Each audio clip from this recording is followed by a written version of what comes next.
19-year-old son. On April 16 this year, in Donetsk, after a drone attack, a girl born in 2017 was injured. And in Yelenovka settlement, an employee of the federal state enterprise Novorossiya Railways was injured on April 18th this year. In the Volodarskaya settlement, a boy born in 2015 was killed.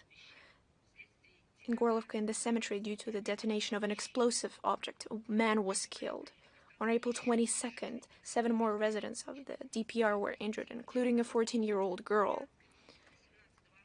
In the Bryansk region, on April 17th, the Ukrainian armed forces shelled the Orthodox Church chapel in the village of Zernovo, completely destroying it. Of course, what kind of Easter truce could we be talking about for Zelensky? It's as if the clock has stricken for the evil forces. On April 18th this year, 2 self-defense fighters were killed as a result of a UAV dropping an explosive device. And as a result of attacks by a few drones, including attacks on civilian vehicles, 3 civilians were wounded. Evidence was obtained on the shooting by AFU fighters of civilians in the town of Krasnogorovka, DPR, before its liberation by the Russian military in September 2024. A criminal case was opened over the murder of AFU fighters in January 2025 of 3 family members of a resident of the farm of Kolmakov, Kursk region.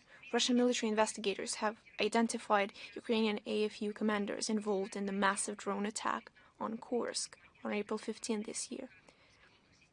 This is the commander of the 14th Separate Regiment of Unmanned Aerial Systems, Dmitry Bondarovich, commander of the 383rd Separate Brigade of Unmanned Aerial Systems of the Air Force, Andrei Zany, and his deputy Vitaly Zinzuk.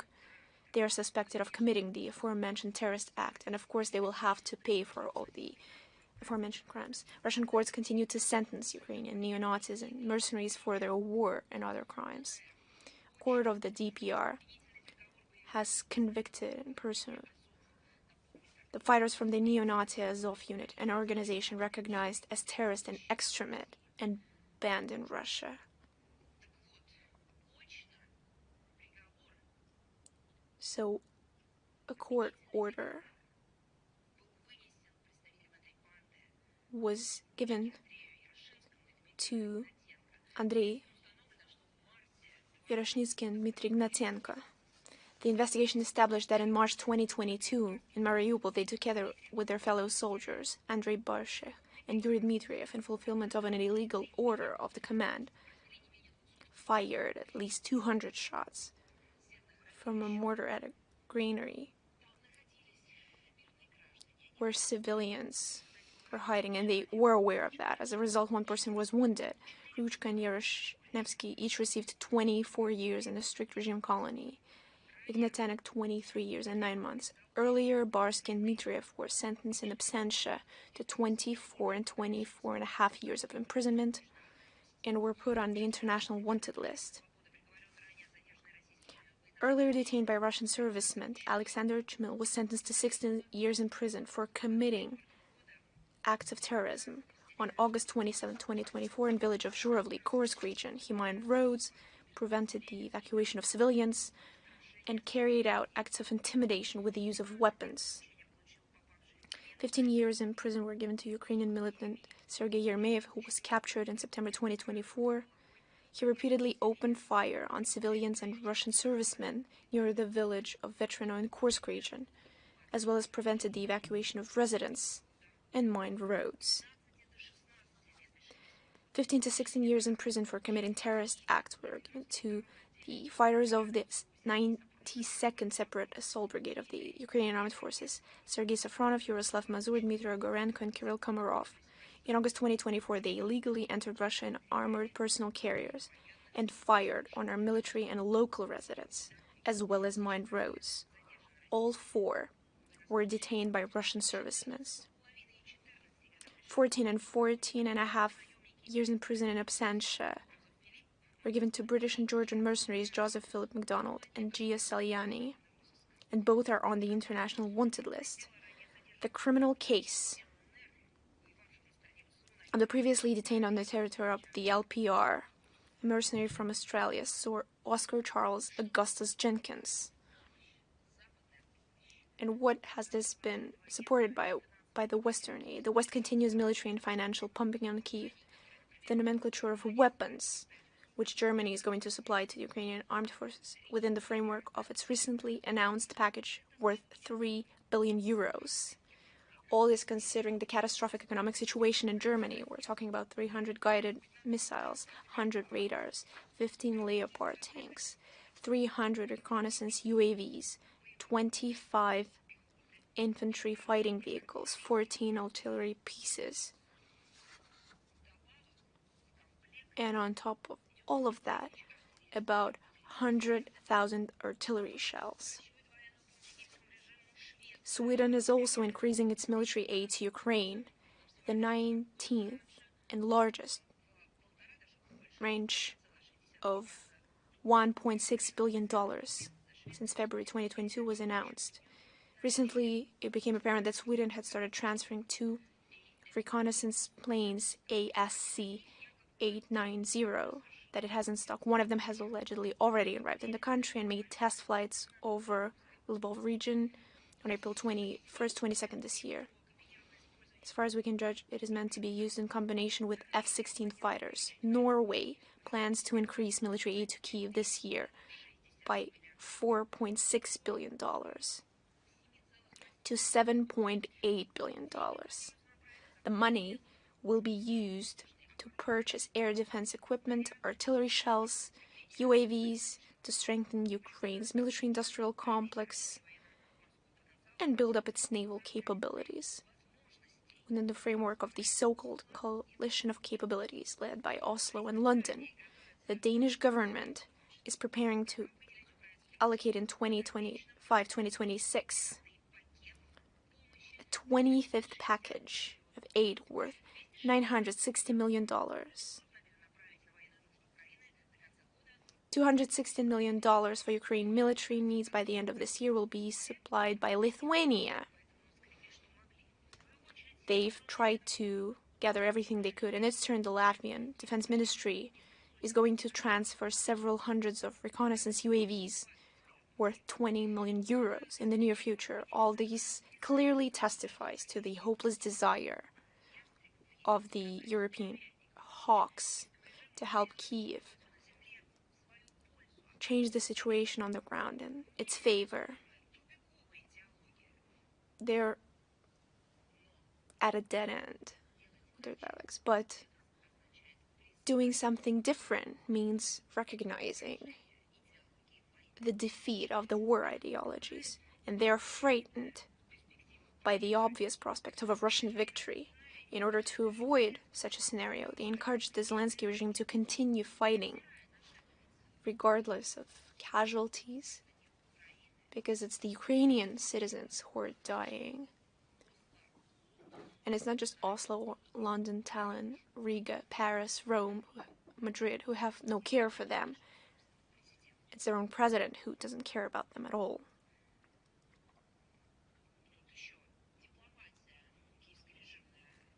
And the Kyiv regime diplomacy has woken up. We've paid attention to the next escapades of the scandalously famous ex-ambassador of Ukraine in Berlin. He was already kicked out, and now he is a permanent representative in the UN, Andriy Melnik. And despite moving to New York, he continues to provide business advice to the future German government on the scale of assistance to Kyiv. On April 19th this year, in an interview with the German newspaper, he stated that Zelensky's regime is capable of waging war until 2029 if Germany transfers to the AFU 30% of its military equipment, including long-range Taurus missiles. He also expects the legislators to provide annual allocation of 0.5% of the German GDP, worth about 86 billion euros. And the EU with the G7, according to Ukrainian permanent representative, allocate about 550 billion euros, confiscate Russian assets, and provide Kyiv with security guarantees, accession to NATO and the EU, and so on. You see? Perhaps he should see a doctor, not the UN, about this.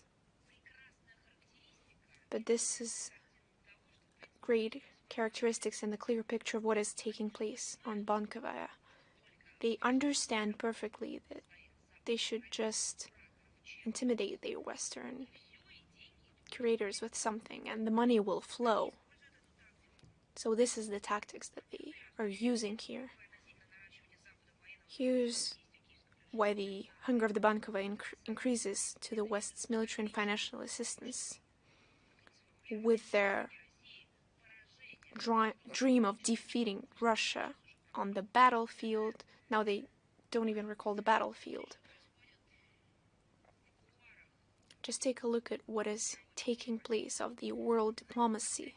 On April 23rd, the second round of consultations of US representatives with their British, French, and German counterparts, as well as a delegation from Kyiv on the Ukrainian crisis in London.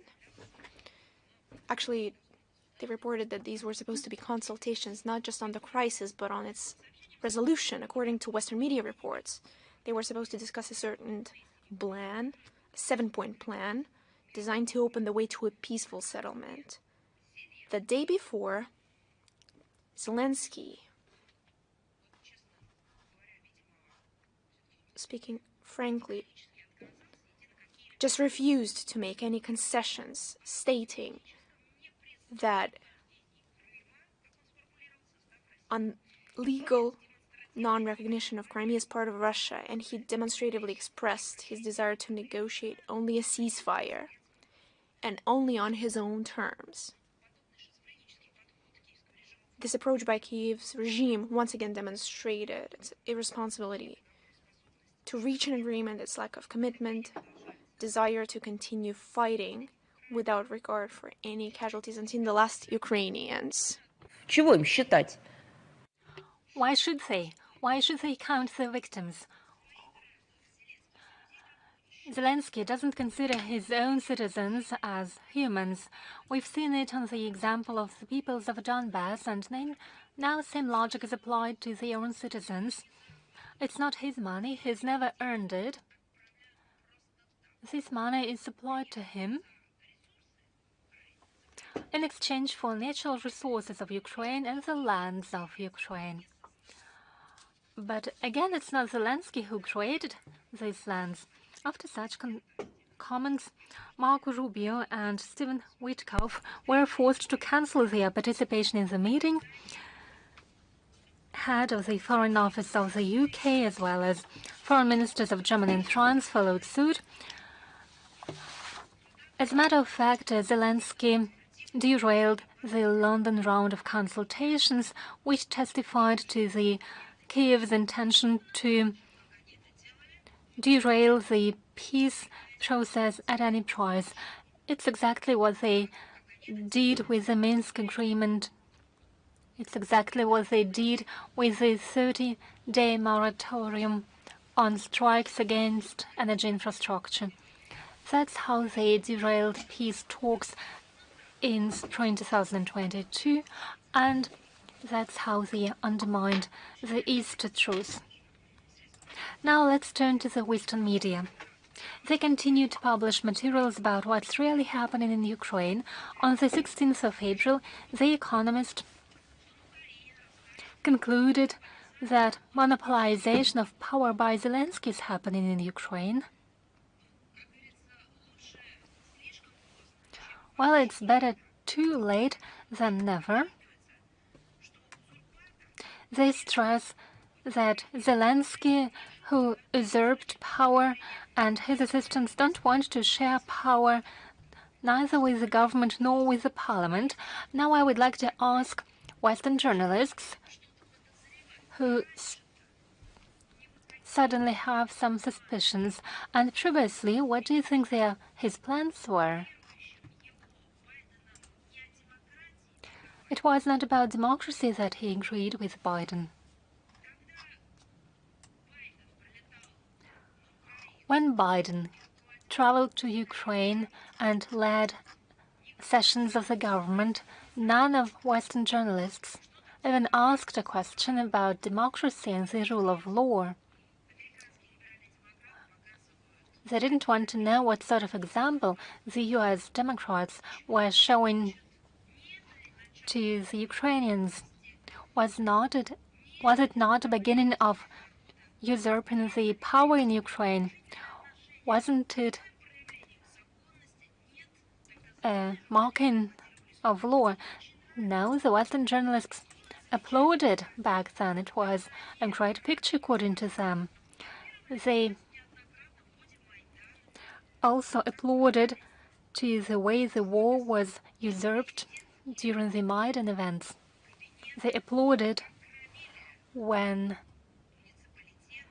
local authorities' promises were destructed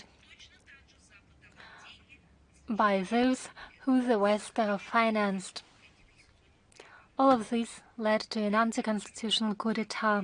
And now, all of a sudden, Western journalists come to their senses and ask themselves why the power is being usurped by Zelensky. Why don't they find a single fact of how democracy is applied in Ukraine? Why don't they find a single evidence of how rule of law was supported with the help of the West? Now, Western media stress that those who demonstrate independence and have major support of the population, or have direct contact to Western officials, were either fired by Zelensky and his assistants, or their power was reduced.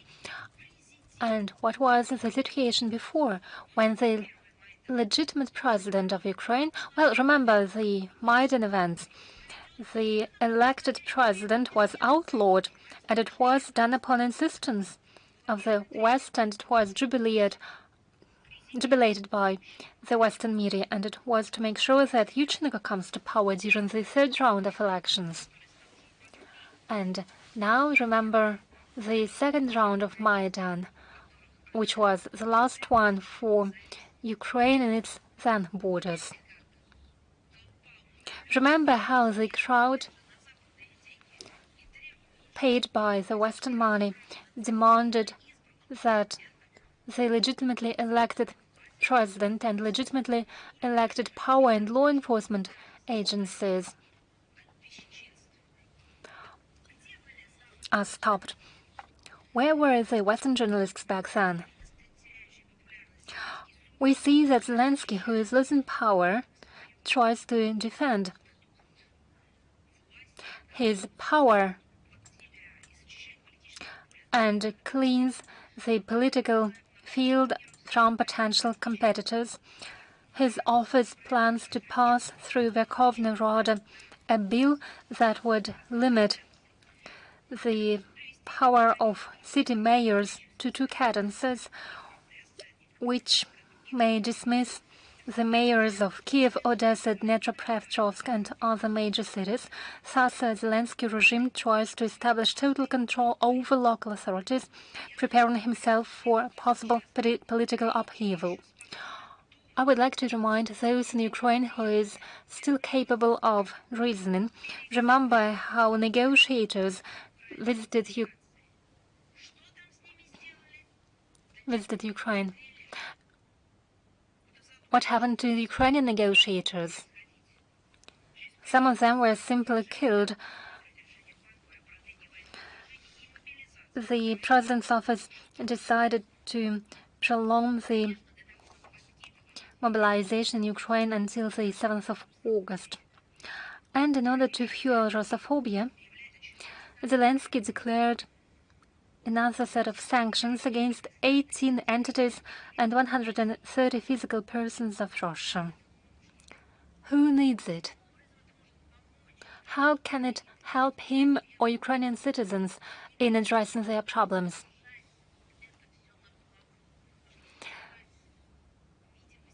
The are forced to present some sort of activities and pretend to keep themselves busy. Later, I will say who should be on that list, but now I'll say who was included on that list for unclear reasons. I take, for example, Alexander Sladkov or Arina Sharapova or Andrei Norkin or Iskander Husamov. And talking about entities, it is the International Civic Movement, Other Ukraine, or Tavria TV broadcaster. But it wasn't enough for Zelensky. On the 18th of April, he imposed restrictions against 20 more figures of domestic culture and sports. Now artist Yuri Kuklachev is under sanctions, as well as singers Yaroslav Dronov, Nikolai Rustogorev, Alexander Rosenbaum, Garik Sukachev, and actors such as Alexander Pankratov-Chorny, Yevgeny Mironov, Irina Apeximova, Oskar Kuchera, Vitaly Gogunsky, Nikita Zhigorda are under sanctions, as well as head of the Russian Academy of Ballet, Nikolai Tsiskaridze, and ballet star Sergei Polunin, a raper, athletes, boxers, gymnasts. On that same day, Zelensky imposed sanctions against 39 Russian scientists and business people. Those are the people who particularly stand in the way of Zelensky's office. Who should be on top of the list of those who really threaten the peoples of Ukraine? On top of that list should be Zelensky himself. He is who is truly destroying and eliminating the peoples of Ukraine. Commenting the sanctions by Zelensky, Alexander Rosenbaum called them a manifestation of a strike of allergy against everything that is Russian. Ukraine presidential office tries to ban the Russian language and culture and destroy and eliminate the Russian world. That's what they are trying to do. But they fail in doing so because the Russian language is used, Russian books are read, Russian films are watched. The president's office is simply afraid by the fact that the Russian language is used increasingly often in Ukraine. Our songs and our music is listened to and is sung increasingly often. They watch films shot in Russia. What do they fear in Ukraine? That people start coming to their senses? Well, but you, Mr. Zelensky, you kill them, so what do you fear more? That people come to their senses, or that you are out of people because they are under life threat in Ukraine? And in the year when we celebrate the 80th anniversary of the great victory, Zelensky builds up his efforts to fight against the heroes of the Great Patriotic War. They continue to fight monuments. Yesterday, on the 23rd of April, there were reports about a destruction in Lvov on the Mars field of a mass grave of Soviet soldiers who fell during the liberation of that very city from German fascists in July 1944. That mass grave was where remains of over than 1,500 soldiers and officers of the Red Army rested. I think it was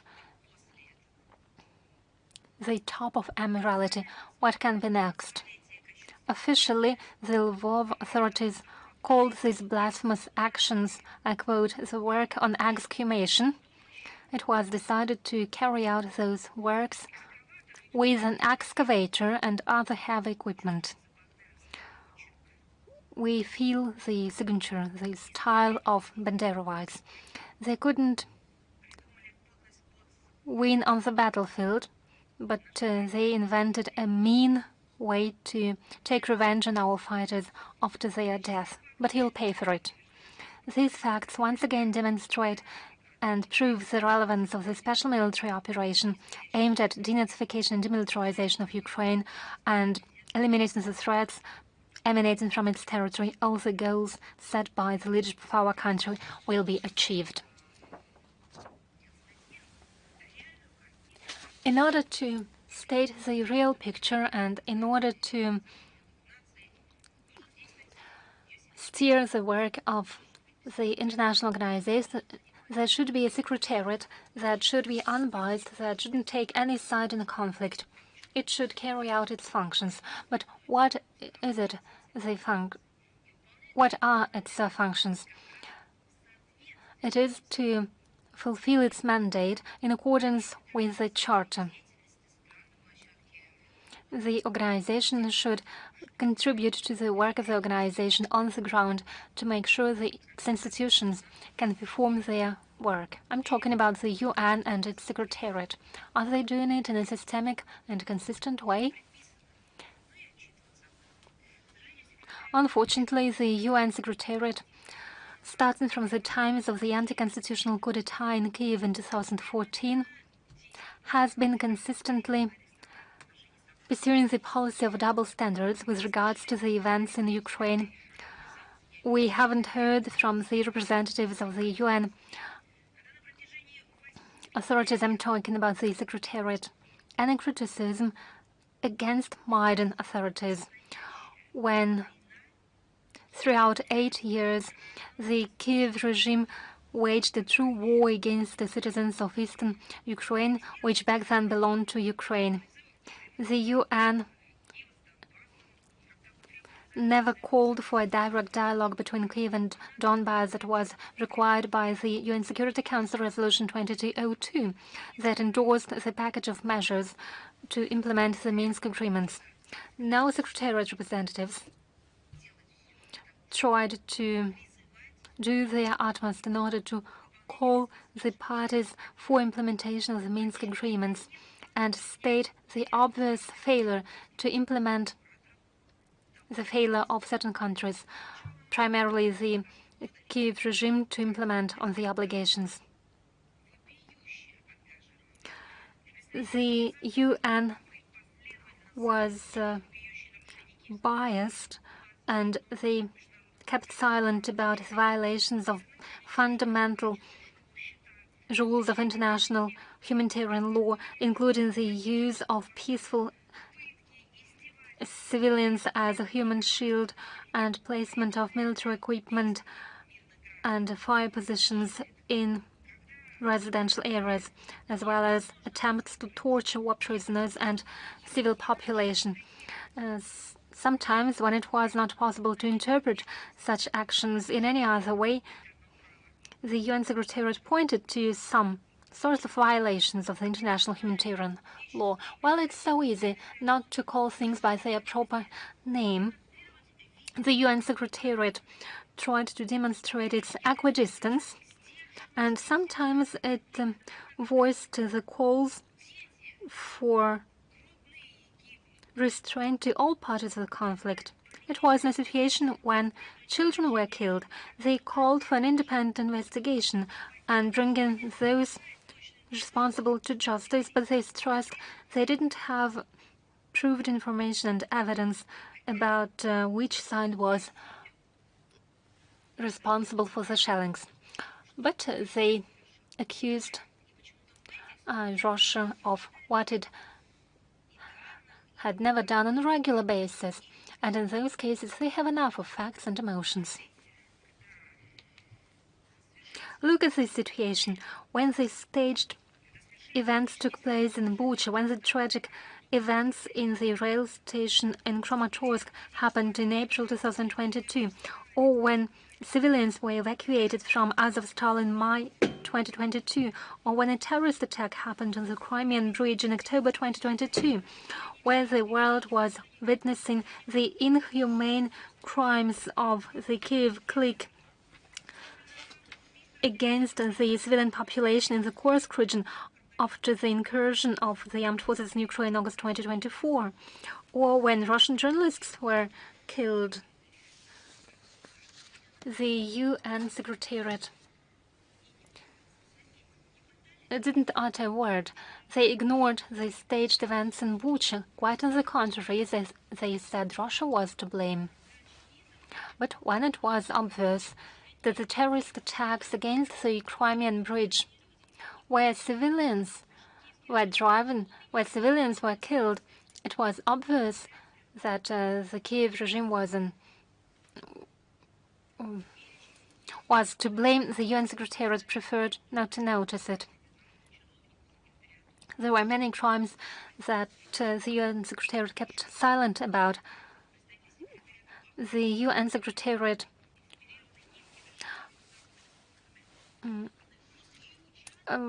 eagerly participate in information campaigns against our country. On a regular basis, do we see that the Russian side is accused of allegedly deliberate strikes against civilian and energy infrastructure of Ukraine?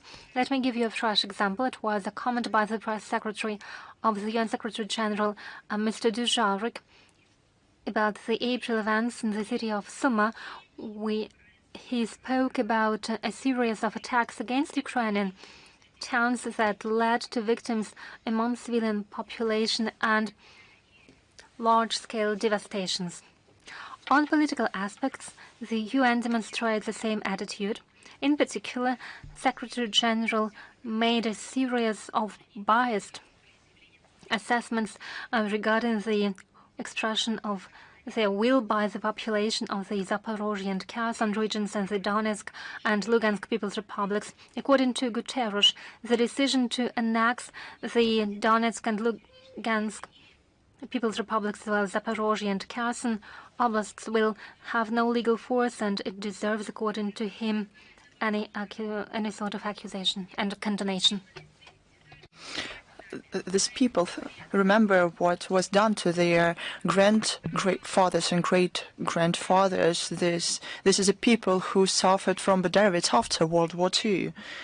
Now they fight neo-Nazism for their own survival and made attempts to destroy people who have both conscience and memory.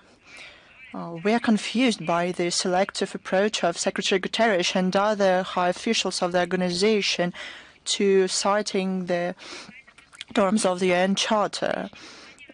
Current officials forget that their role is to be the guardians of the principles of the Charter in all its fullness, entirety, and interconnectedness. The principle of the territorial integrity that they regularly put forward. According to the consensus, I'll tell you one more time, Consensus Declaration on Principles of the International Law of 1970 is applied only to countries whose government respect the principle of self-determination and thus represent the whole population living on the particular territory. It is clear that following the coup d'etat, the Kyiv regime do not meet this criteria. Zelensky and his predecessors laugh at it. They laugh that they have to represent the whole population of Ukraine and to ensure rights of the whole population. Language rights, social rights, human rights. They cannot select those who can or cannot speak their native language. As to the new realities around the Ukrainian crisis, the UN representatives support shyly the Russia-US dialogue on the settlement of the crisis, but they do not see or hear that how Zelensky abuses the proposals on truce, moratoriums. The Secretariat yet again say that they want to contribute to the possible negotiations between Moscow and Kyiv if, I quote, there's demand from both sides. But But if Zelensky continues to behave the way he does now, then the Secretariat is not going to support the negotiations and is going to go back to the narratives of the Westerners about the battlefield and so on. I'll tell you one more time. The UN officials, in a manner traditional to them that has shaped in the recent years, selectively interpret the principle of the territorial integrity of Ukraine in particular. They constantly forget that all of it should be cited and implemented in its entirety and interconnectedness with respecting the rights of peoples who live on this territory. It is clear to us that the behavior of General Secretary and his employees contradict the essence of the spirit of Article 100 of the UN Charter, demanding from the employees of the UN Secretariat to abstain from all actions that could influence their position as international officials who are responsible only to the organization.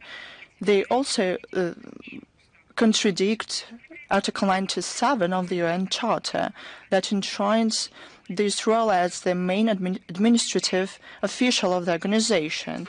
But these functions do not give the General Secretary the right to make biased political statements on the behalf of the whole organization and interpret the norms of the Charter and documents of the General Secretary.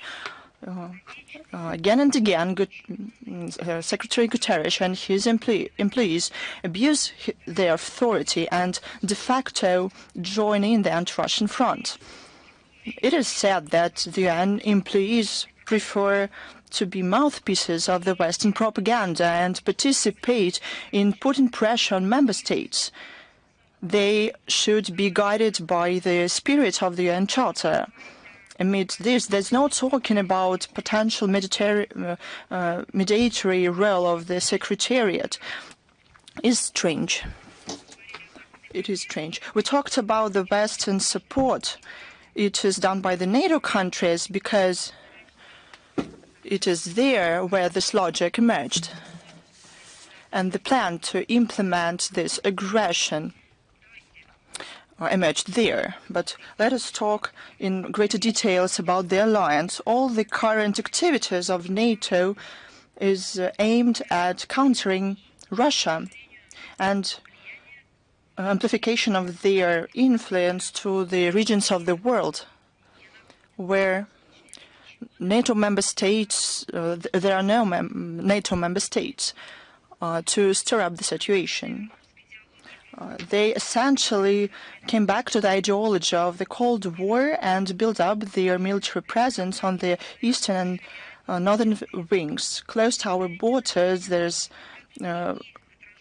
relevant infrastructure. Their priority is the preparation to thwart the so-called Russian threat.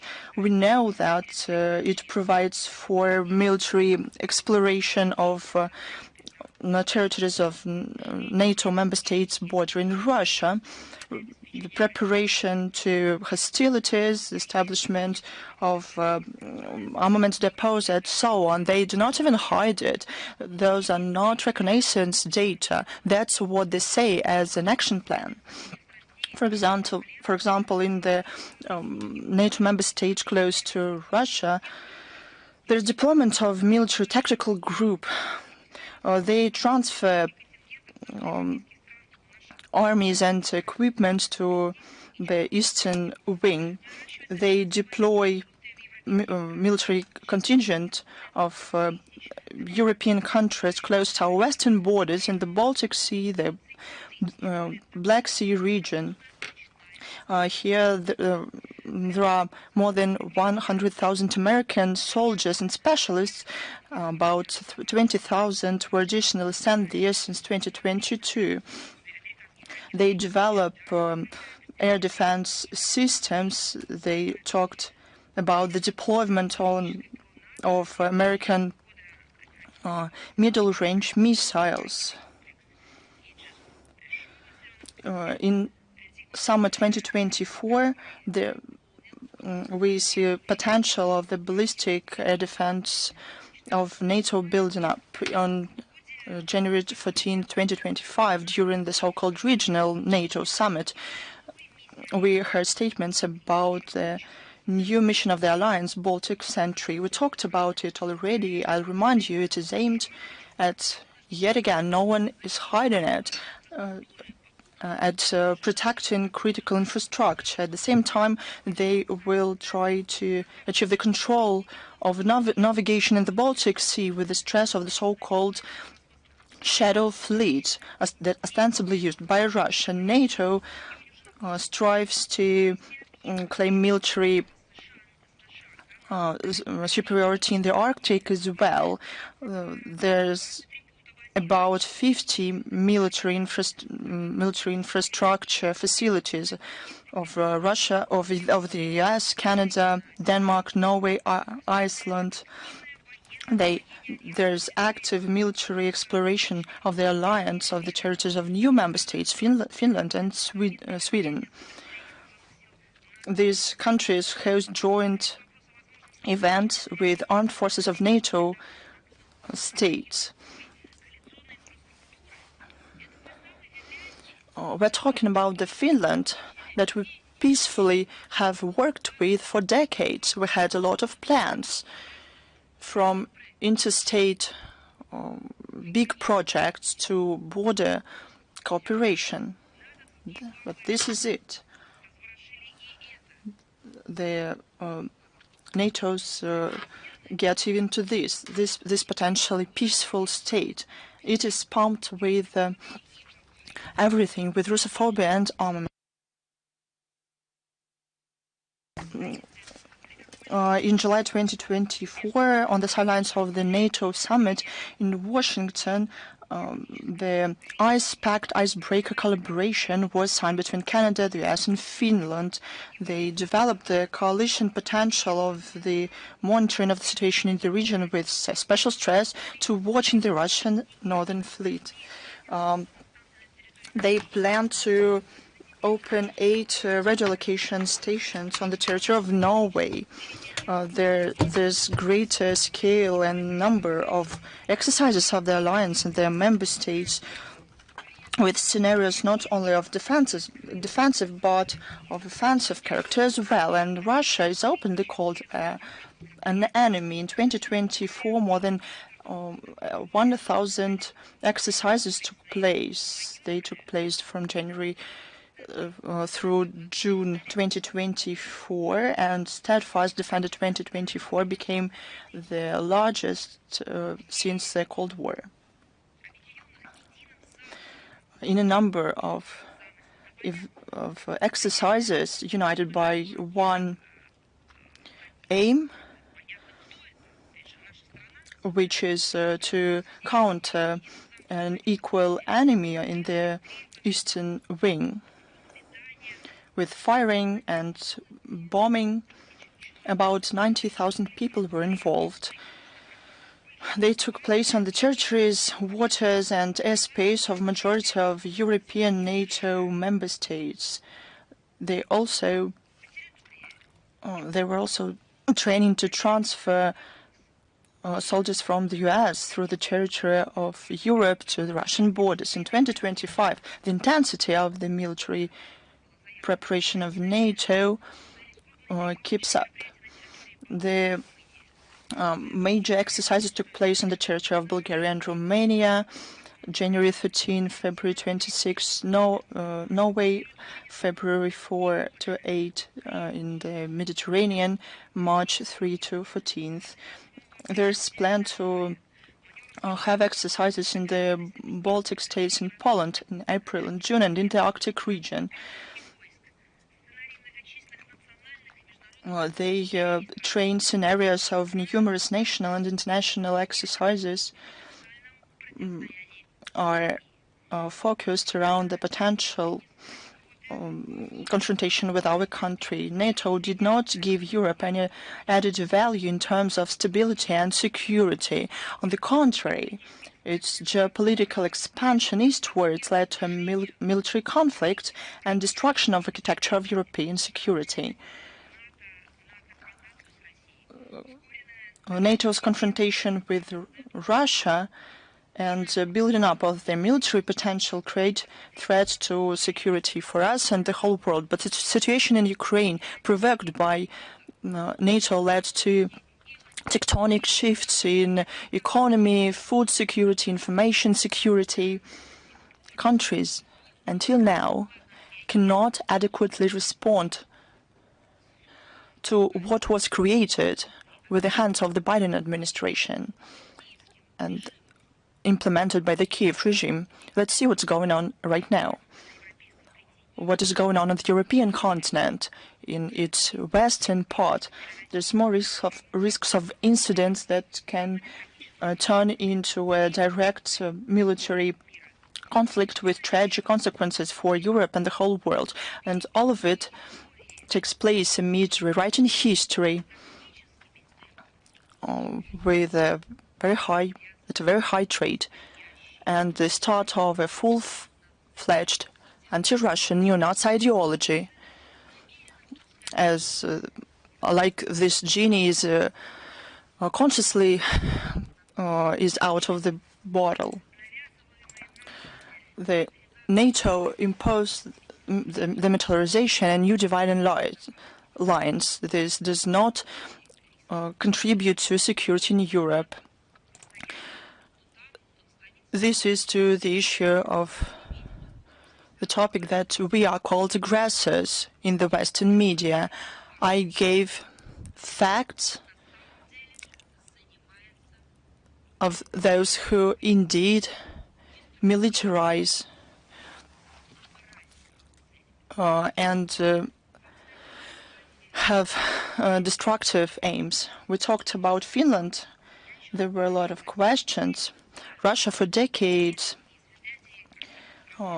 built relations with this country and with population based on mutual respect, pragmatic cooperation. There was political dialogue, trade, cultural exchanges, joint projects in energy and logistics, cross-border trips, millions of them.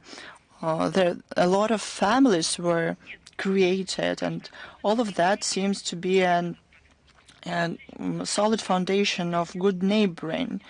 And we had everything for peace and mutual understanding.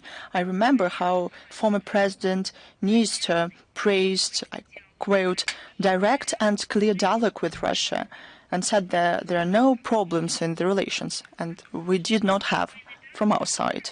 However, after the start of the special military operation, and Helsinki knows that, was a response to the project provoked by the West to exterminate everything Russian and Russian-speaking people on the territory of Ukraine. After that, Helsinki turned into a mouthpiece of anti-Russian, Russophobe campaign. Mr. Niinistö, who once talked about mutually beneficial cooperation, started to talk, I quote, military crimes, aggression, loss of confidence. It turned out that all the good neighboring for the Finnish elite was a forced smile. They ostensibly tolerated the dangerous neighbor because of geography. The new president, Alexander Stubb, a passionate Atlantist, continued this performance. He threatened, quote, support Ukraine until victory. I cannot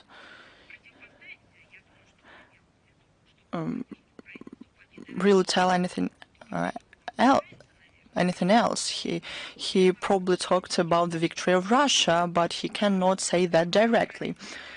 He praised Finnish volunteers who went to fight against Russia, or suddenly he says that the Finnish people should morally prepare to restore relations with Russia. Probably The stance of President Stubb was influenced by a game of golf in Mar-a-Lago. In an interview to the Finnish magazine, after the journalist asked to clear the position of Helsinki about the prospects of relations with Moscow, Stubb said that something can be built only peace in Ukraine is settled. But when are they going to start citing Zelensky, who says that he's not going to establish any kind of peace? He's not planning any peaceful process. But Stubb did not talk about it to the Finnish people, but he said that the bilateral relations will never go back to the way they used to be, and accused Russia, you won't believe it, to imperialism that is inherent to it at the gene level. I didn't know that Mr. Stubb, a specialist in genetics, but if he isn't, then he should remember that all those who in the Western Europe talked about it there without special education ended up badly. President of Finland stopped seeing the future of relations with Russia and even doubted the relevance of the bilateral economic cooperation, not because of the European sanctions, but because the economy of Russia, I quote, very small. I would like President Stubb to talk about the size of the economy of the Baltic states, for example, or about the latest news about the economy of Germany and France. What's going on with the economy of Portugal, for example? Where's the logic? You're talking about the language of words, or it's time to restore the relations, or the relations will never be the same. This is not the politics, it's patchwork of populism and the fear before your own voters. Such inconsistency and self-contradictory of the actions of the Finnish leadership in terms of Russia leads to consequences. It is clear that because of the destruction of mutual beneficial cooperation with our country, Finland lost much more than it gained, if it gained anything at all. Security of Finland following after it joined NATO hardly strengthened. On the contrary, the finance burden increased.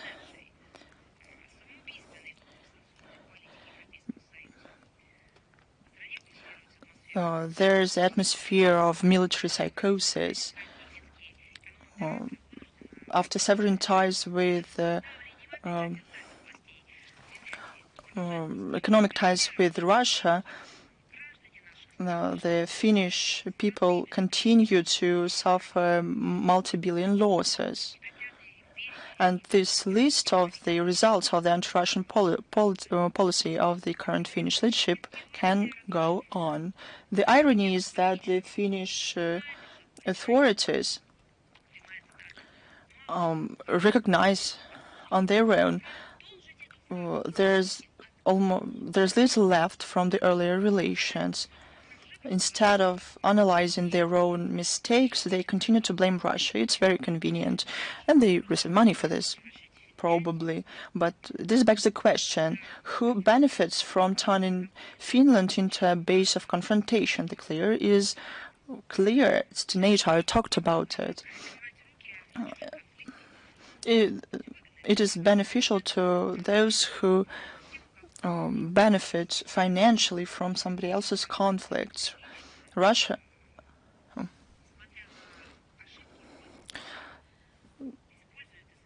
To those who, despite the lessons of history, continues to exploit their superiority. Now about our country. Russia has always been prepared for a dialogue and demonstrated in practical steps this. The dialogue begs for sincerity, not double standards and provocations. And until the Finnish leadership demonstrates weakness, the only one thing, the weakness in defending their own national interest, it is sad that ordinary Finnish people are going to pay for this. The Japanese militarism, we constantly keep you informed about the facts of crimes for this shameful act in the year of the 80th anniversary of the victory. We have new information on the subject of crimes of Japanese militarism during the Second World War, which, according to most, and as we have repeatedly emphasized, has no statute of limitations. Proceedings to punish all those responsible continue to this day. The Office of the Prosecutor General of the Russian Federation has officially notified of the orders issued in December 2024 and January of this year to revoke the earlier conclusions on the rehabilitation of 10 Japanese citizens. Their names will be posted in the text version of the briefing. These persons are accused of engaging in subversive and espionage activities, as well as committing common crimes. Based on the results of the review of court decisions in cassation and supervisory instances, it has been established that the above persons are not subject to rehabilitation, and their guilt has been fully proved.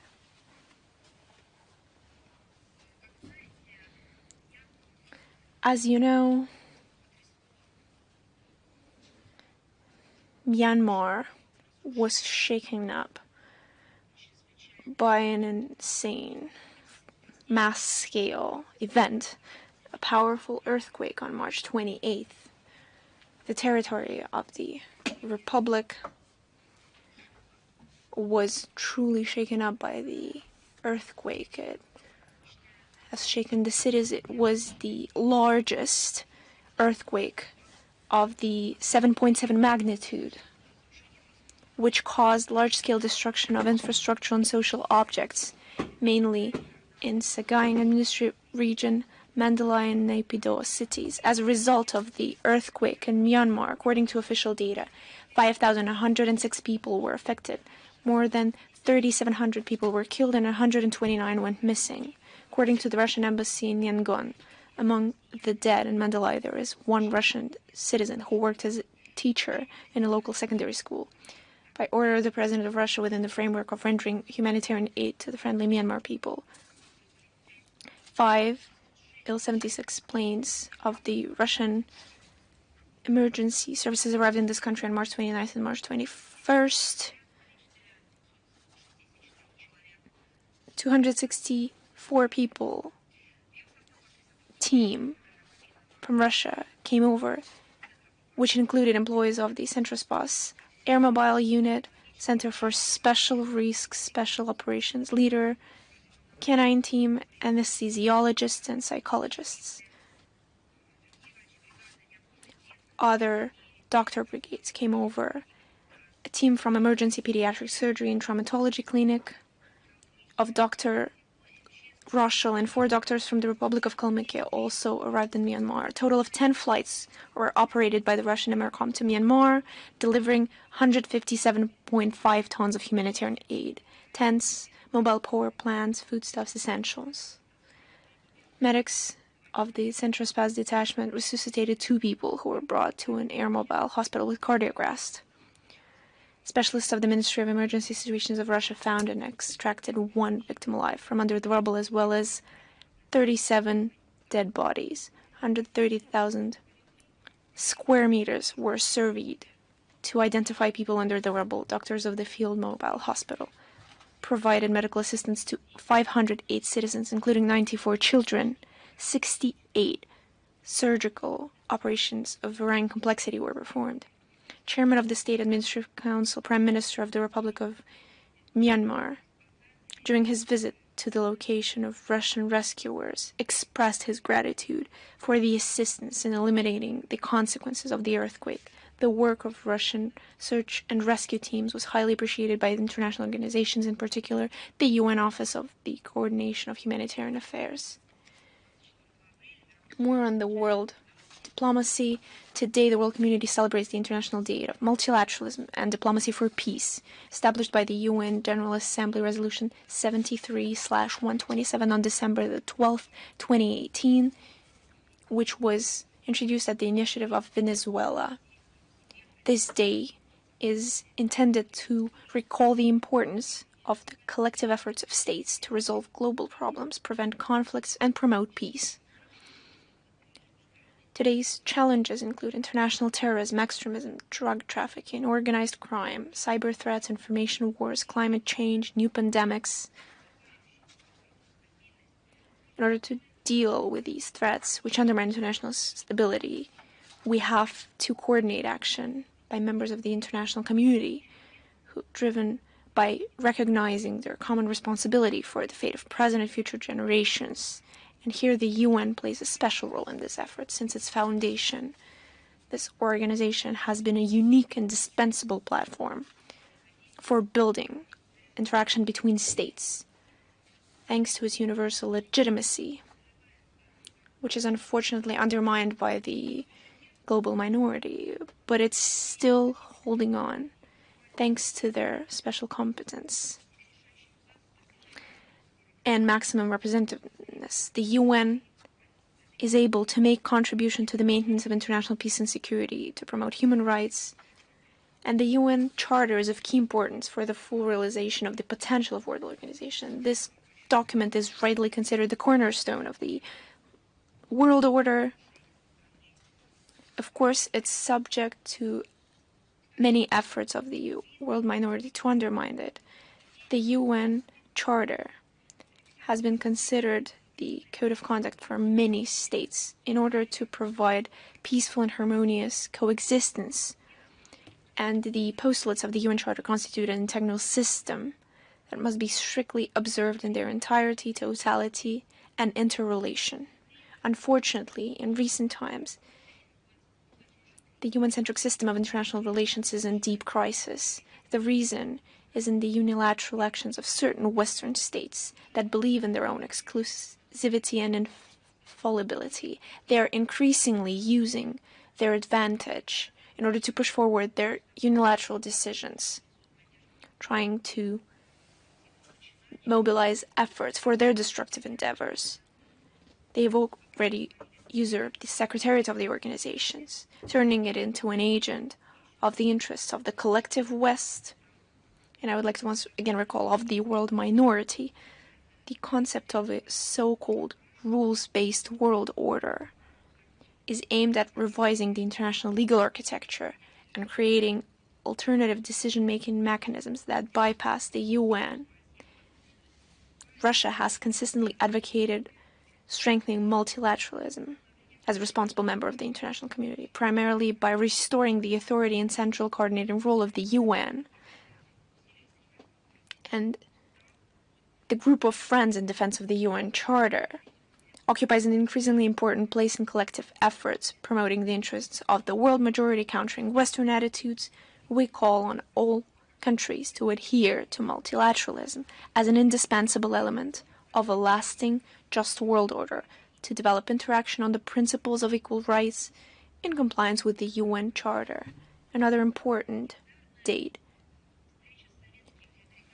Do you remember the legendary meeting of the Soviet and American troops on the Elbe River? And its 80th anniversary will be celebrated tomorrow, on April 25th. It became one of the most important symbols of the defeat of Nazi Germany by the unified forces of the anti-Hitler coalition. It was on this day, making the highest point of combat alliance between our country and the US in World War II, where the soldiers of the two armies shook hands on the damaged bridge near Torgau, the spirit of Elbe. And it's not just a saying, it's a name that speaks for itself. It's a prime example of how Russia and the US can put aside their differences, build on trust and cooperation for a common goal, for the common good goal. And remembering these lessons of the past is especially relevant now when attempts to rewrite history, undo everything Russian, have become a leading trend in some countries of the collective West of the world minority. But I can assure you that erasing the feat of the Soviet liberating warriors is impossible. We never forget the common aspiration that united our people with Americans during those years of terrible hardship and great loss. We remember, and we always will remember. And against this background, it is encouraging that certain good traditions are being restored. Current American authorities have agreed with the Russian embassy in Washington to a commemorative ceremony on April 25th in order of the Elbe encounter at the memorial plaque of Arlington Cemetery. Other events are also being worked out in the context of the celebration of the 80th anniversary of the victory together with American veterans. In all this, we see positive difference from the previous U.S. administration. Biden ideology over the last 3 years introduced absolutely unmotivated bans on such contacts, celebrations. I'd also like to draw attention that on April 23rd of this year, in the main building of the Victory Museum, the exhibition Encounter on the Elbe was opened,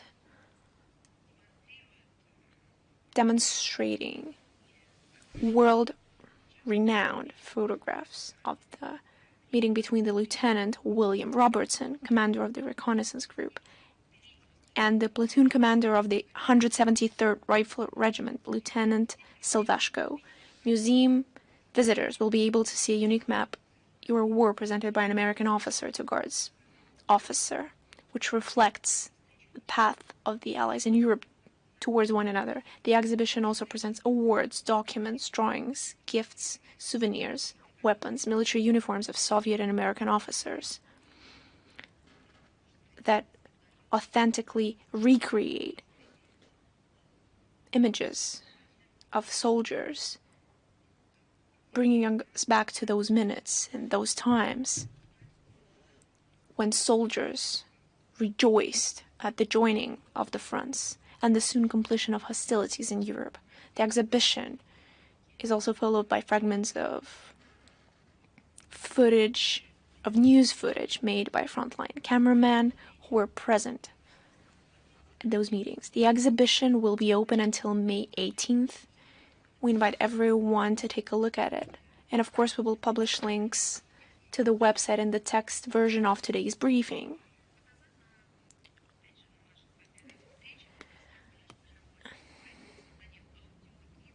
A year ago, we've told you about the volunteer project to create audio guides to concentration camp museums. And to our delight, the initiative is alive and well. We congratulate the initiative group on another success. 70 school kids, students, teachers of German language from 11 cities of Russia, 3 universities, 13 schools, translated into Russian and voiced a documentary film about the concentration camp Dachau, an audio guide to the memorial of the concentration camp Salaspils. They are participants from the Amur and Orenburg regions, Yekaterinburg, Yelts, Lugansk, Moscow, Penza, St. Petersburg, Tambov, Tyumen, and Yaroslavl. The project manager, back in the day, Lena Serpionova, drew attention to the fact that there is no Russian translation of the documentary about the concentration camp in the museum. And I'd like to recall that it was in Dachau that more than 4,000 Soviet prisoners of war were brutally shot. And also, in 1944, 92 Red Army soldiers, participants of the camp resistance, who were members of the Fraternal Union of Prisoners of War, were shot. The union organized resistance in various concentration camps, carrying out underground work, rescuing their fellows. The project participants translated and redubbed a movie about Dachau in Russian. The movie is available on a special website, and of course we will publish the link in the text version of the briefing as part of the second project. School students, teachers, translated and dubbed an audio guide to the Salaspils concentration camp memorial in 3 languages, Russian, English, and German versions. The text for the audio guide to the Salaspils memorials based on the materials of historian Vladimir Bogov, who over 10 years researched Nazi atrocities in the concentration camp Salaspils. and not the labor camp, as the Nazi supporters referred to it. This was, in fact, a concentration camp. Vladimir Bogov, through many years, stood against the paradigm of Soviet occupation, which is imposed on society by the Latvian authorities. His widow, director of the Trustworthy History Foundation, compiled the text, passed it over to school kids and teachers for translation and voiceover. The audio guide contains the historian's critical remarks about the modern exposition in Salaspils. We're grateful to all those who are indifferent and involved in the project: school kids, students, teachers, sound engineers, historians, translators. And we hope that your work will carry on, and we will assist you in any way possible. On April 25th, the International Patriotic Action Victory Dictation, under the motto "No to Remember," will be held all over the world. It will be dedicated to the theme of events of the Great Patriotic War. It will be traditionally held at regional sites across Russia and abroad, as well as online at the website diktantpobedi.rf. And of course, all links will be available in the text version of today's briefing. If you don't have time to write the dictation on April 25th, don't worry, it will be available further on the project website. A series of online practice tests to prepare for the dictation is already underway. They will help users to refresh their knowledge and to test their knowledge on the events of the Great Patriotic War. Questions have been compiled by professional expert historians of the Russian Historical Society. Each test has its own theme dedicated to important dates, famous commanders, military operations, and other significant events of the Great Patriotic War. Although, is there something insignificant about the Great Patriotic War? We invite everyone to test their knowledge. On the 13th of April, the Vietnamese people and all the friends of Vietnam, including Russia, obviously will celebrate the 50th anniversary of the liberation of the south of this country after the declaration of independence of Vietnam in September 1945. France didn't want to accept it and unleashed the war that ended in 1954 with a shameful defeat. The US targeted the region, and the interference led to a direct military conflict, the most lost and bloody conflict after World War II. During that aggression, the US attacked the disobedient Vietnam. They shelled it and used napalm. Unfortunately, they can't see the consequences. Many people can't see the consequences of the use of this agent. But look it up, and we will provide a link in the verbatim report of this briefing. The Vietnamese people suffered it all, and the consequences of the sadly known defoliant Agent Orange are still suffered by the peoples of Vietnam.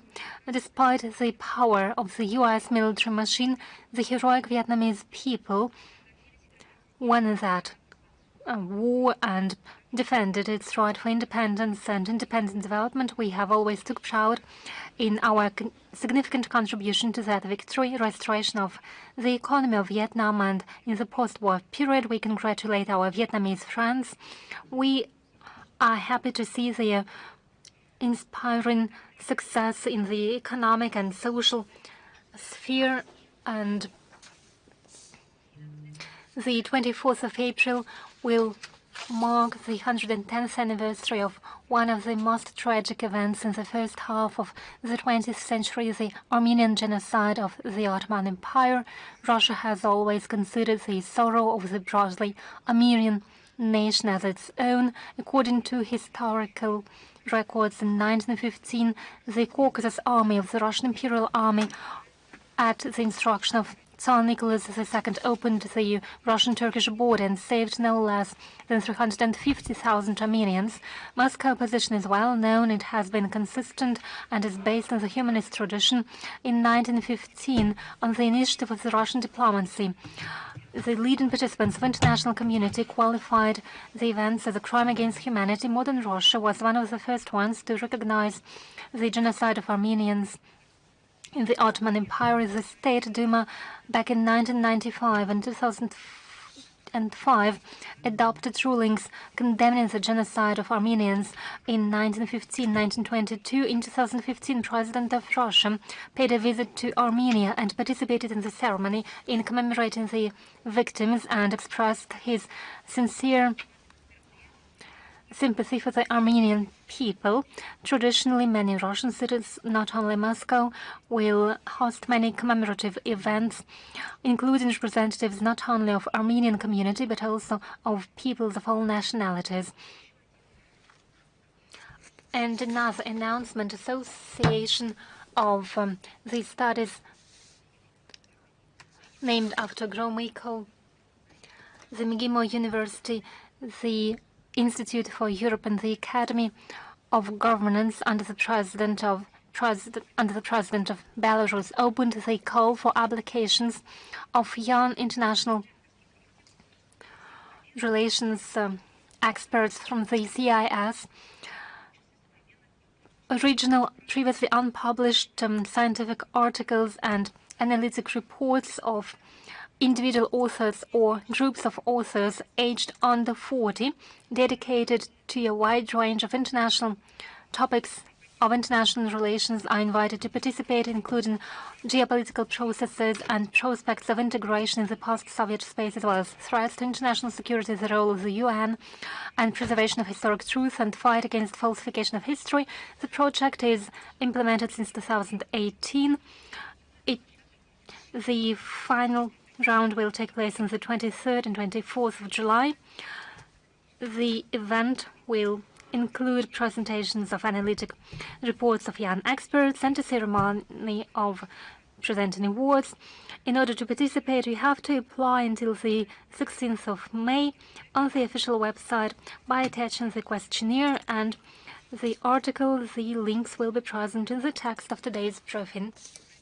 From the 8th to 13th of May, Moscow will host the 10th International Festival of Folk Song entitled WWII 2025, dedicated to the 80th anniversary of the victory in Great Patriotic War, as many other events.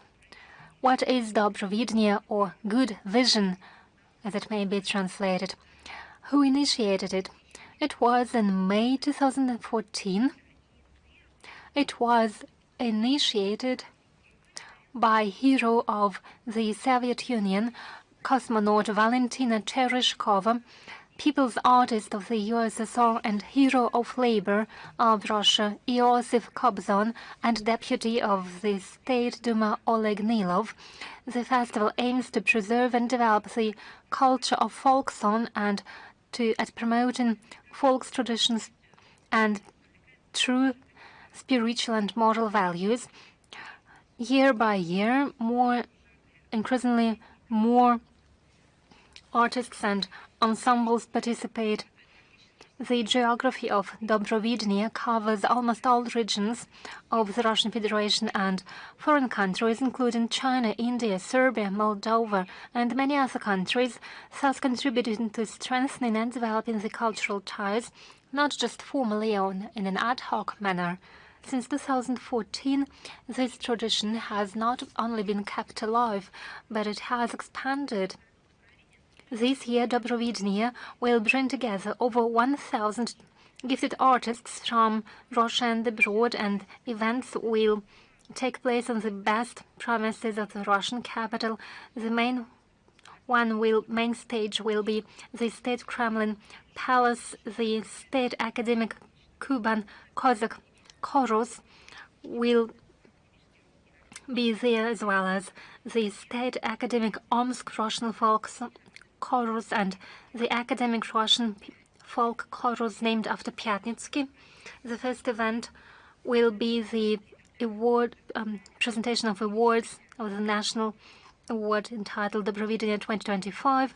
On the 9th of May, there will be concerts for participation of the special military operation in hospitals in order to support the fighters of the special military operation. The special project entitled WWII von Donbass was launched. Concerts were organized at the front line, including in the area of the special military operation. On the 11th of May, participants of WWII 2025 will present their performances during the Moscow Seasons City Festival. On the 11th of May, WWII Choir will inaugurate the 10th festival. Folks, choirs, ensembles, soloists, and accordionists will perform. They will perform people's folk songs as well as popular songs dedicated to the great victory. A TV show will be shot there, and on the 13th of May, in the final day of the festival, a concert will take place in the Hall of Church Assemblies at the Cathedral of Christ the Savior. Dozens of academic choruses and folklore ensembles will perform and show their talents. It is expected to be an important event in the cultural and public life of Moscow and the Russian Federation, and participation of foreign performers will expand cultural ties and serve to the enhancement of inter-civilizational dialogue and strengthen the understanding between the peoples. We invite everybody to participate in the festival. Russian and foreign media are invited by the organizers to cover these concerts. And now I'm ready to take your questions. Is International Live, Международная жизнь, with us? Yes, we are here. Ursula von der Leyen recently spoke about a large number of countries who want to cooperate with the EU in the context of an unpredictable global situation. Countries are rowing up in order to work with us. How would you comment on it? Well, it's funny enough that she said that the world is unpredictable. According to her, the unpredictable, she is talking about the unpredictable global situation, but who was it who created it? Wasn't it due to her efforts? Wasn't it due to the member states of the EU and NATO member states? Wasn't it them who initiated this bacchanalia in 2014, when with their own hands, well, she comes from Germany, so she may ask her German colleagues how they orchestrated Maidan in Ukraine. First, they provoked an internal Ukrainian crisis. Then they proceeded to impose sanctions, which hit the entire world. And then these sanctions hit themselves, too. And it all led to a civil war in Ukraine, and then it all expanded and took a shape of an international conflict. Who is making the world unpredictable? It's her. Now to the great number of countries who allegedly want to cooperate with the EU. As far as I understand, she's talking about trade and economic trends and relations. When talking about the queue of countries engages in wishful thinking, let me draw specific facts. The EU is not what it used to be some 20 years ago. The reputation of the European Union as a comfortable partner and a reliable jurisdiction for investment and business has been undermined by the EU itself. It is an an achievement or an anti-achievement by Madame von der Leyen herself. We see enormous corruption in the EU, despite the common sense. They have abandoned Russian energy sources and other resources at good prices, and it testifies to the low reputation of the EU as an economic partner under the guise of fighting climate change. You remember the plans to launch the so-called border correction mechanism, or, for example, the measures to fight deforestation. Those are hidden tariffs. Talking about its role as a safe haven, it is no longer a prerogative of the EU. Its economy has been experiencing a storm for a long time. I can cite many examples, such as decline of industrial production, the enterprises that have been shut down, redeployment of production sites abroad. She is a citizen of Germany, as far as I remember, or at least she has something in common with the Germans. Don't they tell her how they redeploy their plants, their factories abroad? So what sort of a queue is she talking about? It is a queue of EU companies who are queuing in order to re-register their businesses and production sites in other countries as they try to save themselves from an economic collapse in the EU. She can't but know it. She does know it, and she is lying. I think other countries of the EU cannot but notice these realities, and of course they take into consideration as they build their relations with the EU. It's a different thing that they might not know how to exit this situation, which has become possible due to destructive activities of the global minority, which wanted to rule the world. Everyone understands it, and everyone takes it into account when building the relations. In the context of modern-day turbulences, it is obvious for countries to promote the interests of their own businesses and build new production chains and expanding contacts by the countries who want to overcome difficulties created by the EU is something reasonable, but it's not because they are queuing up to engage in cooperation with the EU. EU is no longer considered as a strong and reliable partner, as Ursula von der Leyen is saying, but it is a transit point. Well, let's look at the figures. The share of BRICS countries in terms of purchasing power parity in the last year already exceeded the indicators of the G7 by 7%. So what conclusions can we draw? What sort of a queue is she talking about? They just don't want to present evidence, because evidence doesn't substantiate what their declarations. And a second question, if I may.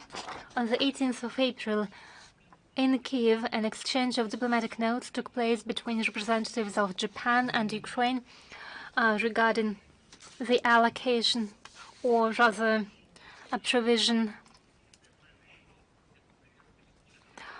of 500 billion yen in terms of a loan that should be paid off from special incomes that would proceed from the governance of frozen assets by the West, by the frozen Russian assets, the assets that were frozen by Western countries. How would you comment on it? Well, we already mentioned it, that even technical role in performing such activities will be considered by Russia as participation and involvement in the theft. Apparently, allegedly, they are not talking about the capital itself, but the interest that is not under the Japanese jurisdiction, and according to them, the Japanese loan only amounts to 6% of the G7 package that was negotiated in October 2025. On that very day, on the 18th of April, Tokyo expressed in a cynical way a hope that these actions will not negatively impact the relations with Russia. Well, I beg your pardon, if they really think that they can serve two masters, they are wrong. We have to state that inevitably it will negatively impact the relations with Russia. We consider such a step as an extremely hostile and treacherous. It is unacceptable, neither legally nor for human considerations.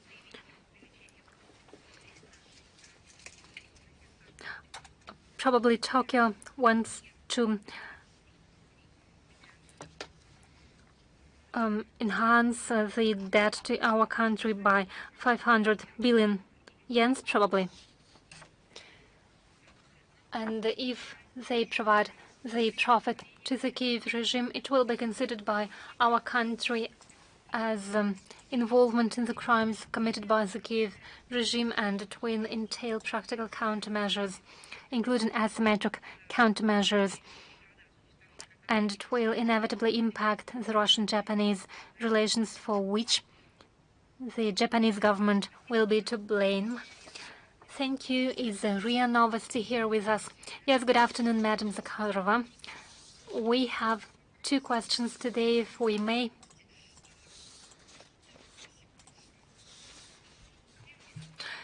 The first, yes, we do recognize each other.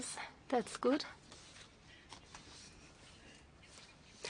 I have two questions, if I may, and the first question is as follows. Yesterday, Mr. Rusnak arrived to Russia in order to collect secret information regarding the plans of the Russian leadership. Those who are involved in the foreign political activities with regards to Moldova in the context of hostile politics of Chisinau. How can you assess these activities, and will the ambassador of Moldova be summoned to Russia? You used the wording of my answer. It's true, and this is a manifestation. Those are actions that were thwarted by the security services of Russia, and the form of diplomatic response to such actions are defined given all the consequences. When we have the information that we can share, we'll do it. The official Chisinau constantly, without any grounds, accused Russia in interference into internal affairs of Moldova. We see how pro-government media in Moldova spread spy stories around our embassy. 3 weeks ago, 3 employees of our diplomatic mission were expelled, so we responded in kind, and now it turns out that Moldovan special services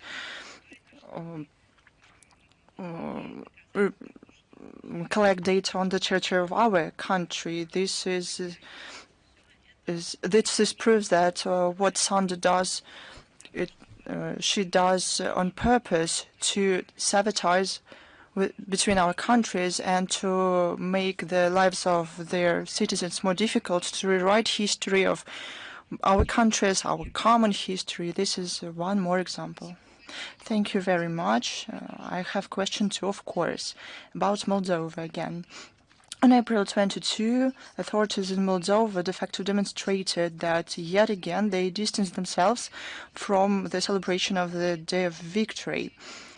Instead, they want to celebrate the Day of Europe. How can you comment on that? You know, they distanced themselves not from the Victory Day, but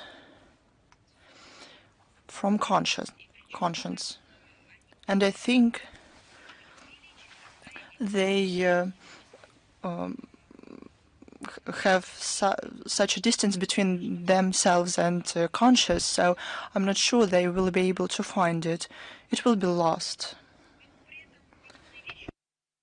At the same time, such things don't surprise us. Official Chisinau joined the narratives of the EU to rewrite history of Nazism and to praise collaborationists, and this includes the prohibition of everything to do with the Great Victory. Do you remember back in 2022 when the authorities in Moldova prohibited the St. George's ribbon and other symbols? They did it that ostensibly the symbols has something to do with symbols of the special military operation, and they do not support the operation. But now they're trying to wipe out the holiday itself. It's the holiday of the Moldovan people, of those veterans who paid with their lives for the victory, for the future generations, for the life of future generations. It is their holiday that Sandu steals, and it has nothing to do with special military operation or Russia.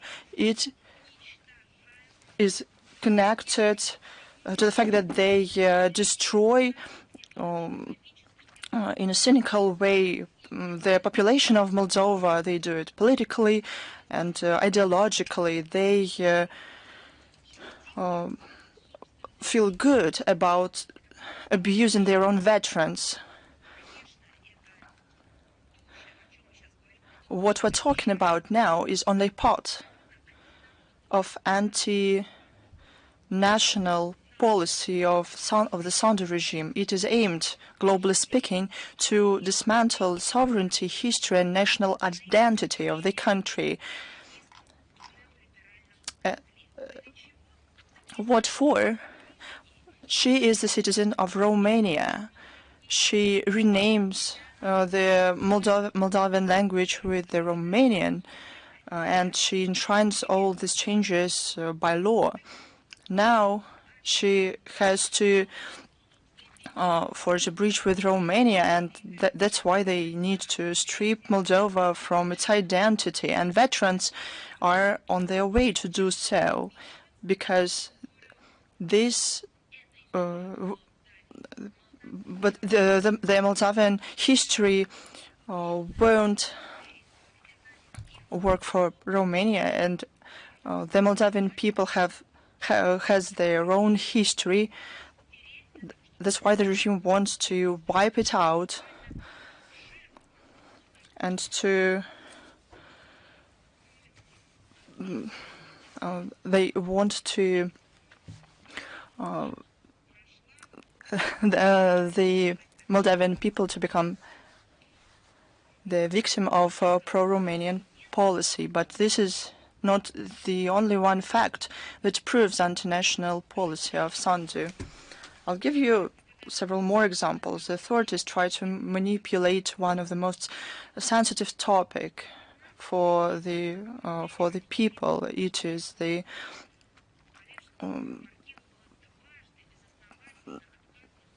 it's religion.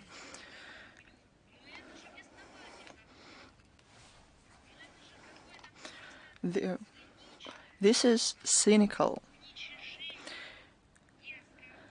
This is abuse of feelings of believers, of history, of the people of Moldova, and the Moldova saw it as abuse of feelings of believers. On April 20th, the Ministry of Justice published a post where Easter was called, I quote, a constitutional and useful for the public spirit.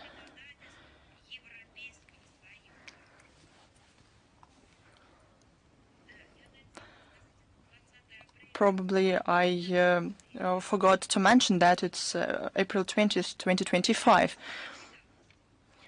If someone thought that it happened some other time, this led to criticism. The post was deleted, but where's conscience? This demonstrates the logics of official Chisinau. Everything that contradicts the directives from Brussels will be wiped out. Some experts say that if it's necessary, Moldavians will be wiped out as well, because for Sandu, they are Romanian people. The European Moldova is of anti-Russian stance. On April 18th, the Moldavian media space saw information about the so-called about the social network called Matryoshka, ostensibly aimed at discrediting Moldavian authorities. There's no network discrediting Maya Sandu. She does it on her own. Residents hear the idea about the corrupt leadership, and no network should be established for that. Moldavian people see that no social networks impose them any ideas, but they only try to talk about topics they care.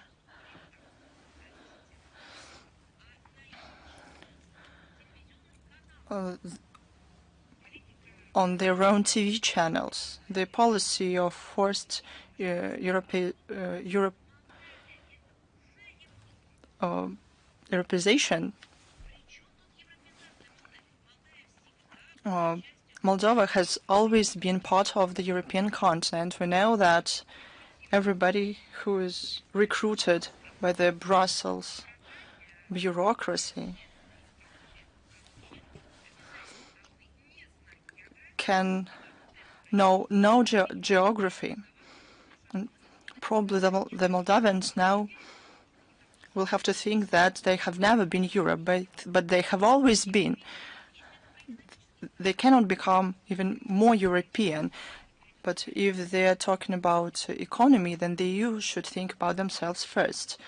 According to the opinion poll, more than 40% of residents of the Republic see Russia as an important partner in economy and in security as well. The EU seen as such only by 29% respondents. And all of this takes place amid total wipeout of the media space, where there are only pro-Western media. And this pro-Western media receive huge money. They could probably make the Moldavian economy to reach a new level using this money. But Sandu won't be able to rewrite the people of Moldova into another category. We have always been friends, and we will always continue doing so. It's temporary, it's harmful, and it's anti-national what Sandu does. Thank you very much. Is Izvestia with us? Madam Zakharova, good afternoon. Katerina Pozharskaya, Izvestia. We have one question. Last week, the Parliament of Latvia endorsed a bill. The country withdraws from the Ottawa Treaty to prohibit anti-personnel mines. What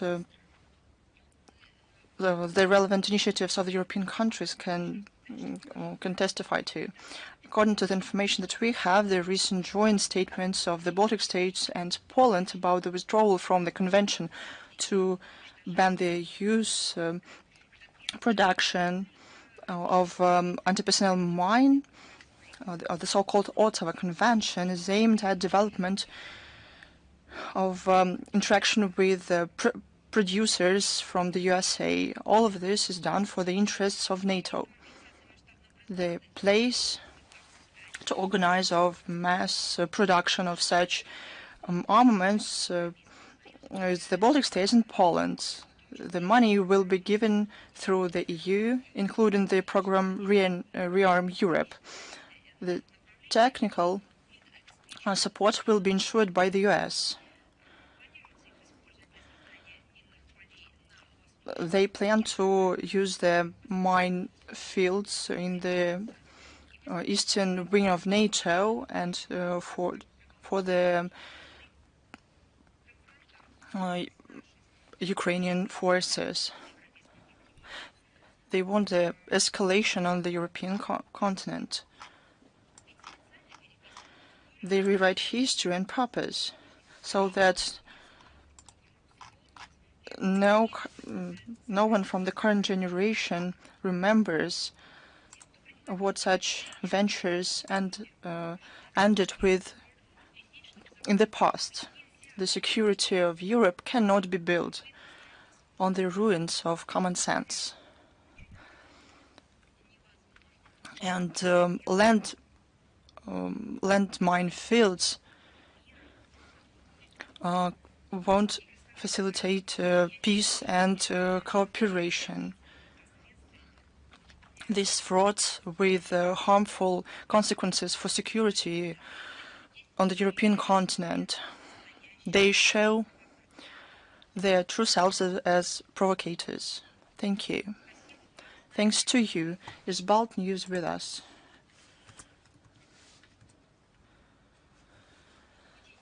Good afternoon, Madam Zakharova. Good afternoon. I'm sorry, I have some technical issues, but I can hear and see you very well. Please ask your question. Just a second. Madam Zakharova, the Parliament of Lithuania prolonged until May 2026 national sanctions against Russians and Belarus people. The law now has one more provision providing for the permanent residency given to the citizen of Russia in Lithuania will be revoked if they establish that they went to Russia and Belarus more than once in the last 3 months. What can you say about it? Segregation on the nationality is a norm for them, not only in political life and social life, but it's their policy. They support Russophobia, and Vilnius imposes more limitations to the Russian-speaking population. Russia will strive for the condemnation of this practice, including at the relevant international platforms. Thank you very much. Thanks to you. Is Xinhua with us? Good afternoon, Madam Zakharova. We have the following question for you. On April the 20th, marked the Day of the Chinese Language all over the world. In Russia hosted in many places dedicated events featuring traditional Chinese culture like calligraphy or wushu. The public welcomed it with enthusiasm. Recently, more and more people in Russia is interested in the Chinese language and culture. What do you think about it? What do you think about the role that the education in Chinese plays in development of relations between our countries. You know, special place in Russia-China humanitarian cooperation is occupied by education, in particular learning Russian and Chinese. One of the first, as you know, exchange years, thematic international projects, and it's become a good tradition, was dedicated to national languages. In 2009, we had the year of the Chinese language in Russia, and 2010 was the year of the year of the Chinese in Russia.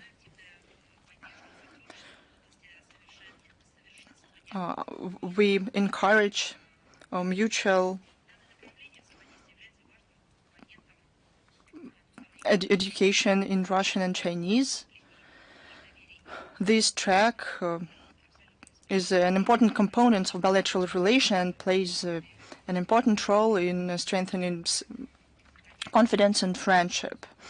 As you said, the interest in Russia to the Chinese culture, literature is at a high level. More young people in China are interested in Russian.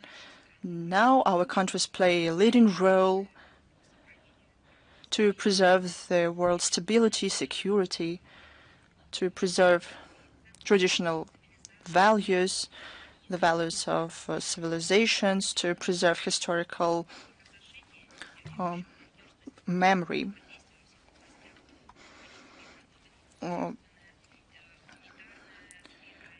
Our comprehensive partnership and strategic interaction prompts growing demand in personnel who knows Russian and Chinese. Specialists should ensure deeper cooperation between our countries.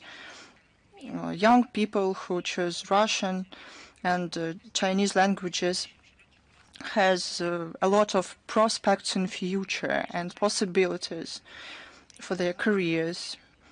There's relevant work to create favorable conditions for cooperation between universities, academic mobility, exchange of experience in education in China. There's 29 joint educational facilities at Chinese universities. There's more than 100 educational programs where Russia participates.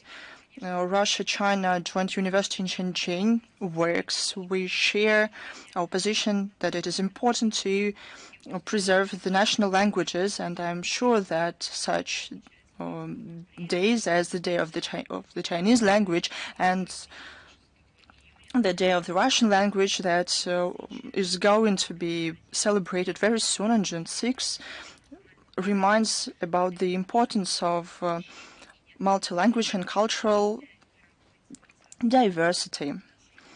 Our languages is not only part of our rich history and culture, national history and culture, but they are also official languages of the UN. That's why she speaks Chinese. Thank you very much. Thank you. Is the Reuters agency with us? Good afternoon, Madam Zakharova. Reuters is with you. We have two questions today related to Ukraine. Last Friday, the Bloomberg agency and this week another agency reported that the U.S. proposed to their allies within the peaceful resolution of the Ukrainian conflict actual recognition of Russian control over Crimea and 4 territories that have entered Russia, the non-entrance of Ukraine into NATO and the alleviation of sanctions against Russia, and also sort of a alleviation when it comes to the demands of Moscow. Is Moscow ready to also take a step forward to reach these agreements? And if yes, then what will those conditions be? Of course, we could take a look at the history of this issue, but perhaps it shouldn't be me who voices these points, but let me recall that Sergei Lavrov, Minister of Foreign Affairs of the Russian Federation, just last week gave an interview to the Kommersant newspaper where he gave a detailed description to this issue. And it's almost a year ago, in this very hall, the President of the Russian Federation voiced not just the Russian negotiations position, but Russia's basic approach to the situation around Ukraine and the security on the continent.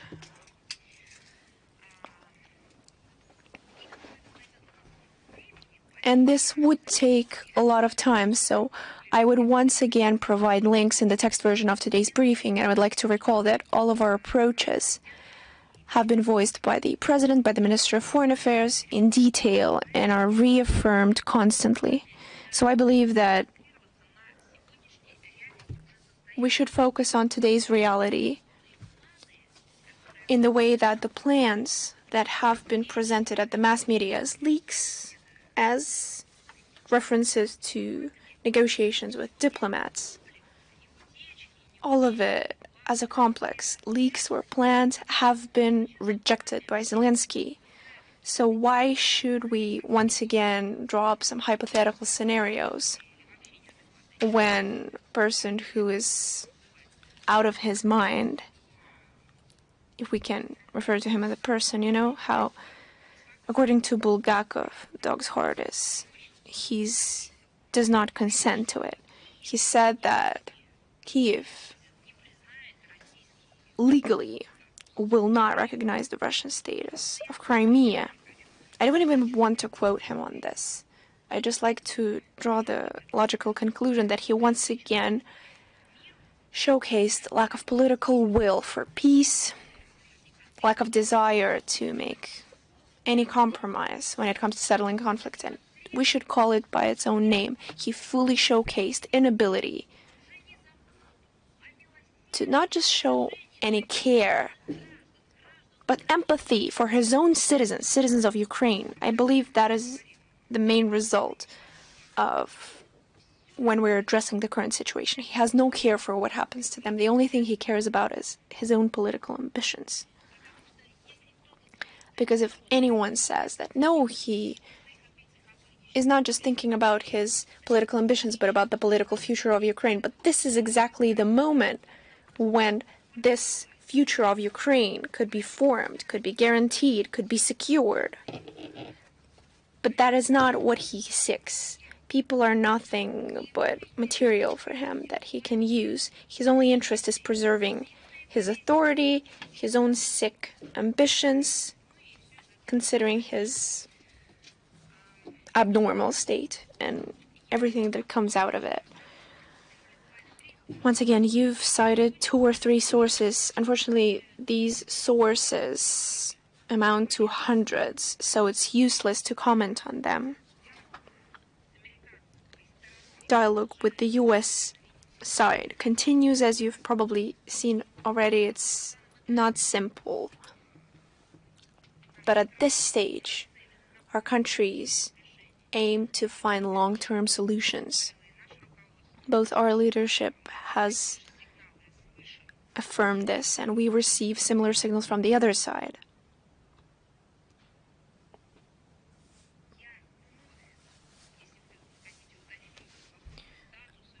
And once again, if you want to know about the status or the compromise, I will once again refer you to the statement of the Russian president on June 14th, 2024, and underscore that this is not just a request, it's our basic position on the issue.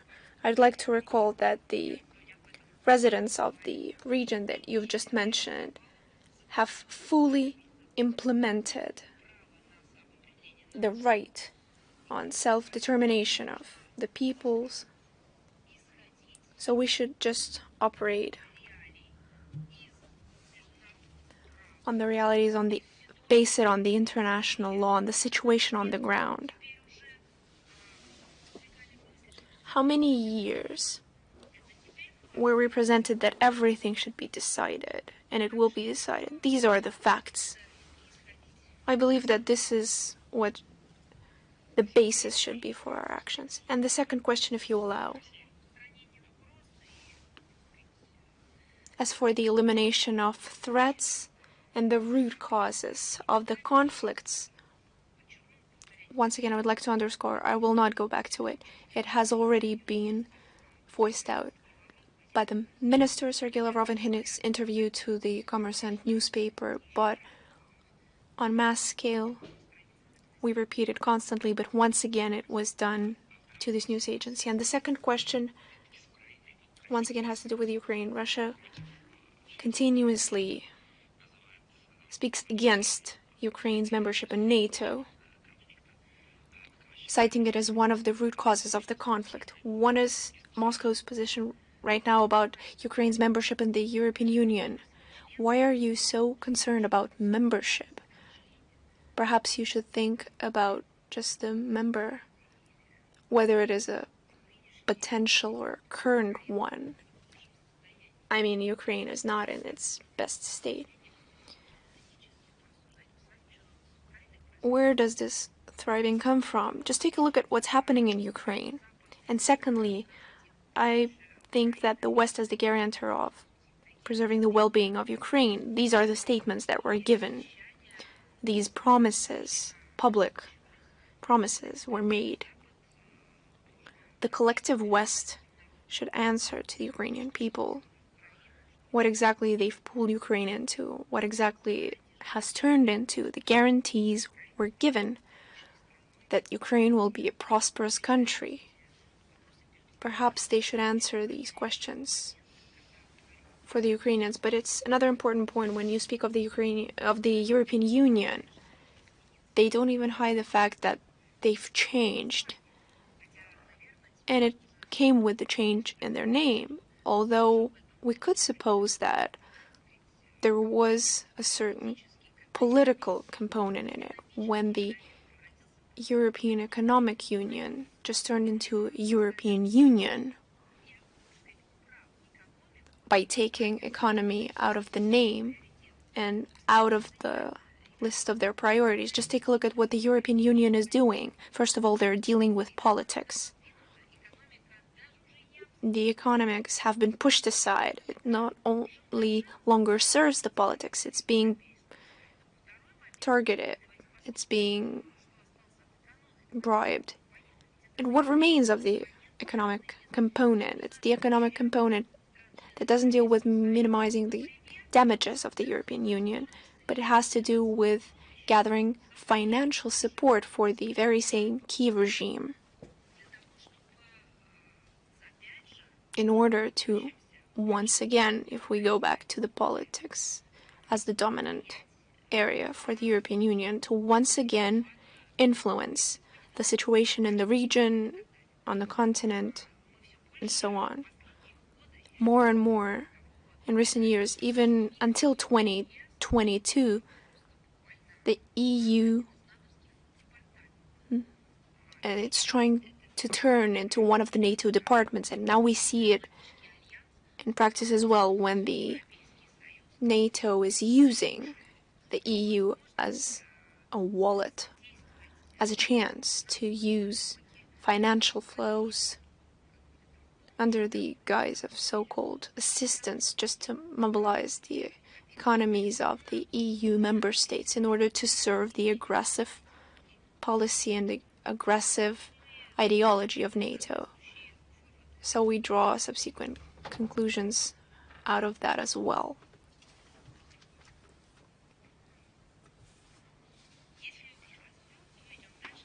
If that is all, is the Chinese Media Corporation with us? Yes, good afternoon. Madam Zahara, we have one question. According to the latest public poll, shows that the negative approach of the U.S. towards China for the first time has gone down in 5 years, which could deal with the change of number of users on the Chinese social media, as well as streamings of American online stars. They show that the tax policy of the U.S. president will not harm the interests of the US. What is your opinion? Is the tax policy thus reduced to nothing? You see, in this case, I would like not to base my answer on the economical figures, but on the informational issue. The xenophobia, you see, there is the lowered negative attitude towards China from the US. That is what xenophobia really is, which is now changing for the better. It's now becoming less aggressive. And the Americans are less engaged in their negative approach towards China. But you should remember that those weren't natural processes when you could suppose it had to do with the negative role of China towards the US, which wasn't the case. Historical phobias, or the impossibility to resolve any issues that came from the past or arose in the present. No, this xenophobia was created. It was slowly formed, just like Russophobia and just like their attitude towards other countries. If you think that towards their allies, the US allies are not able to form these phobias, you're wrong. I've provided several examples and I will do it once again. Whereas France, exerting their independent foreign policy, refused to join the US track of occupying Iraq, denouncing its authorities and destroying its statehood. France was referred to as a scarecrow. It was appointed as a scarecrow by the US. And then they waged the full information war against France and the French people. It was disgusting and terrible when, during the American talk shows, they should change the name of the French fries. Because in the US, they use such a word, French fries. And it wasn't just a joke. They had a real discussion that perhaps, after everything that's been going on, because France dared simply to refuse to violate the international law, just stop using words that have to do with French, with French culture, French language. The issue of French films on the US territory, they mocked the French. You see, these are artificially created negative attitude of one or other nation, of a single country. I can still recall how disgustingly certain circles or elites behaved when it came to Kazakhstan, when on the US territory they had a movie not just mocking but belittling Kazakhstan and its culture, which truly was just an amalgamation of shameful, insane attitude to a number of nations under mottos using some memes, and nobody could do a single thing. It was just a wave of insanity. It was disgusting. Because all the cinemas in the US were plastered with such posters and nobody could do a single thing, because this was referred to as freedom of speech, freedom of self-expression. So these are all artificial things that appear to be well paid, well directed for certain purposes, either to create conditions for negotiations or to disrupt economical plans or projects, exert some kind of pressure. So first and foremost, we should remember that here we talk about shameful wave of information campaigns against people of different nations, of different ethnical groups, who are citizens of different countries, who, unfortunately, for the collective West, for them, this is just normal behavior. Is the IRNA news agency with us? Let me ask my question in English. Sure. Iranian Foreign Minister Abbas Araghchi told RT that Tehran is ready to expand trilateral discussions among Iran, Russia, and China to other issues, including non-nuclear issues. Could you explain the Russian Foreign Ministry's view on this proposal, please? Thanks. Я напомню, что между Москвой и...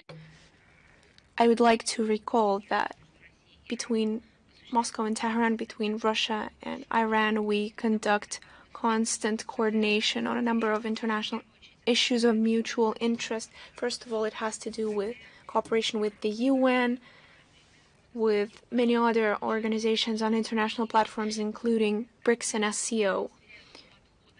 We regularly agree on our approaches on regional issues, projects of cooperation, prospective areas of mutual efforts of Moscow, Beijing, and Tehran in order to effectively form a secure infrastructure of multipolar world to preserve international global development and overcome relevant challenges that the world is facing. We operate based on the interest of our three countries in slow amalgamation of and holding of consultations that are continuing on different levels between the capitals, between the relevant forums, where Russia, China, and Iran are participating.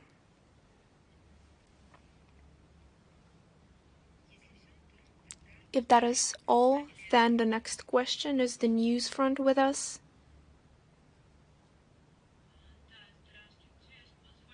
Yes. Good afternoon. We only have one question. You've already referred to it, but about a single event. Recently, there was a mass event among the Japanese political leadership, including 70 members of parliament. And neighboring states reacted very negatively. The Ministry of Foreign Affairs of the Republic of Korea has published strict commentary towards it. How could you comment on this event?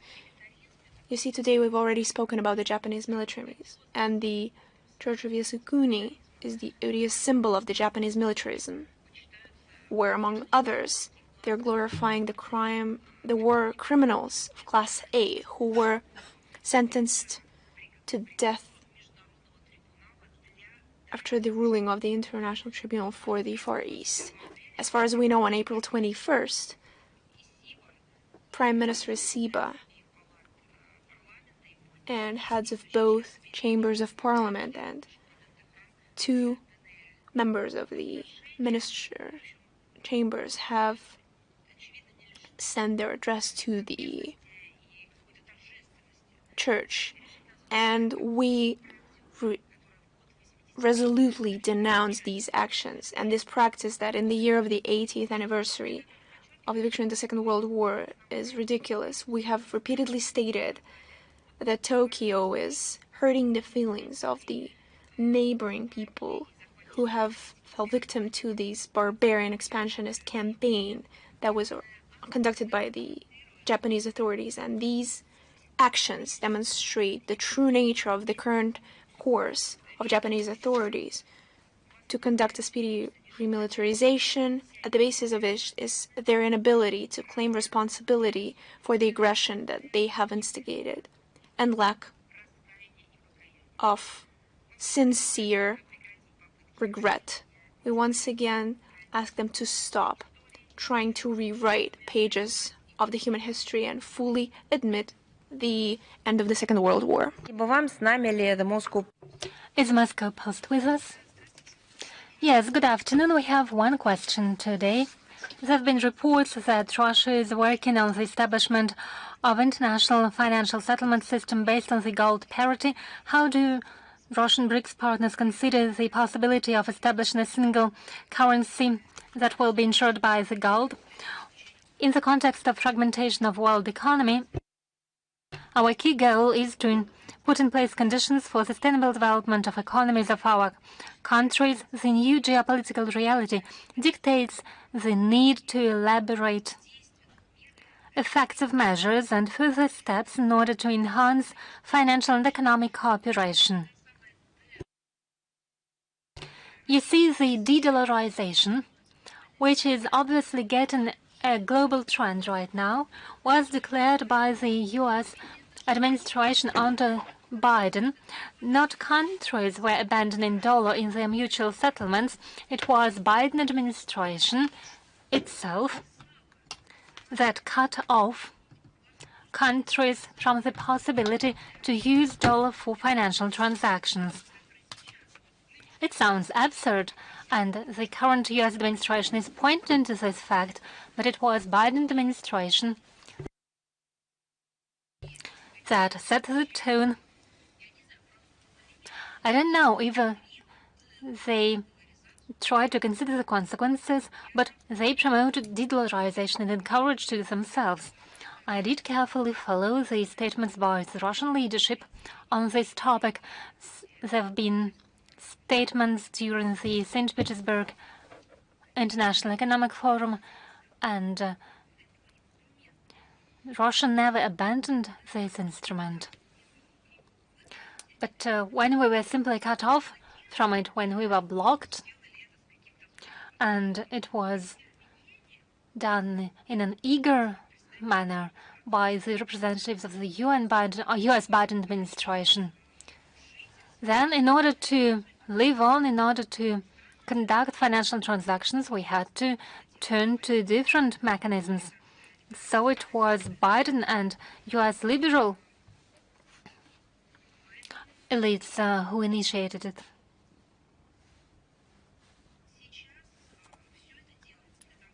So now we are working on it due to the lack of trust to the financial mechanisms established by Western countries. Judging by how Western countries themselves are applying these mechanisms, in this context, not only BRICS countries, but other countries as well, are seeking to establish reliable systems which would guarantee and protect them from the shocks that, in particular, were created by liberal Democrats in the US. The main focus is now on putting in place conditions for the wide application of national currencies in mutual financial settlements. It is not an easy task. The structural reform of a global financial system is not a problem that could be solved overnight. However, all countries of our union are willing to achieve practical results and are ready to enhance cooperation in this field. We need some pillars. We need a foundation in order to continue the normal life in a situation that was produced by the Biden administration. So we are working on creating a new financial transaction system. It was reflected in the Kazan Declaration that was adopted at the BRICS summit that took place in October 2024. That document lists a number of specific projects, including the cross-border payment initiative, establishment of clearing infrastructure and a reassurance company, as well as a new investment platform. These ideas aimed at creating favorable conditions for enhancing trade volumes and investments among the BRICS countries. We hope the work will be continued by the Brazilian chairship. Thank you. Is Newsroom here with us? Good afternoon, Madam Zakharova. My name is Mikhail Rosen. We have one question. According to media reports, Consul General of Russia in Gyumri, Mr. Igor Titov, visited the local office of the opposition bloc Mother Armenia. Is this information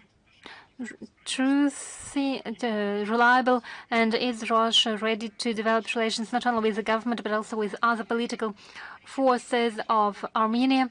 The meeting you are talking about is an inevitable part of daily work of leaders of our diplomatic missions. Russian diplomats engage with the entire range of political forces in the country in order to promote bilateral relations on different tracks. In the case you've mentioned, His Excellency Mr. Igor Titov, on the eve of celebrations of the great victory, invited heads of all political leader forces to participate in the reception that will take place in the Consulate General. They discussed the development of cultural ties between municipalities of this consular district with Russian partners. There is no internal political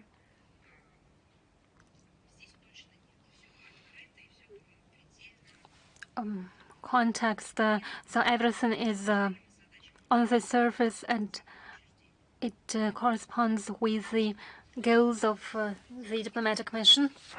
Thank you. Is Great Asia here with us?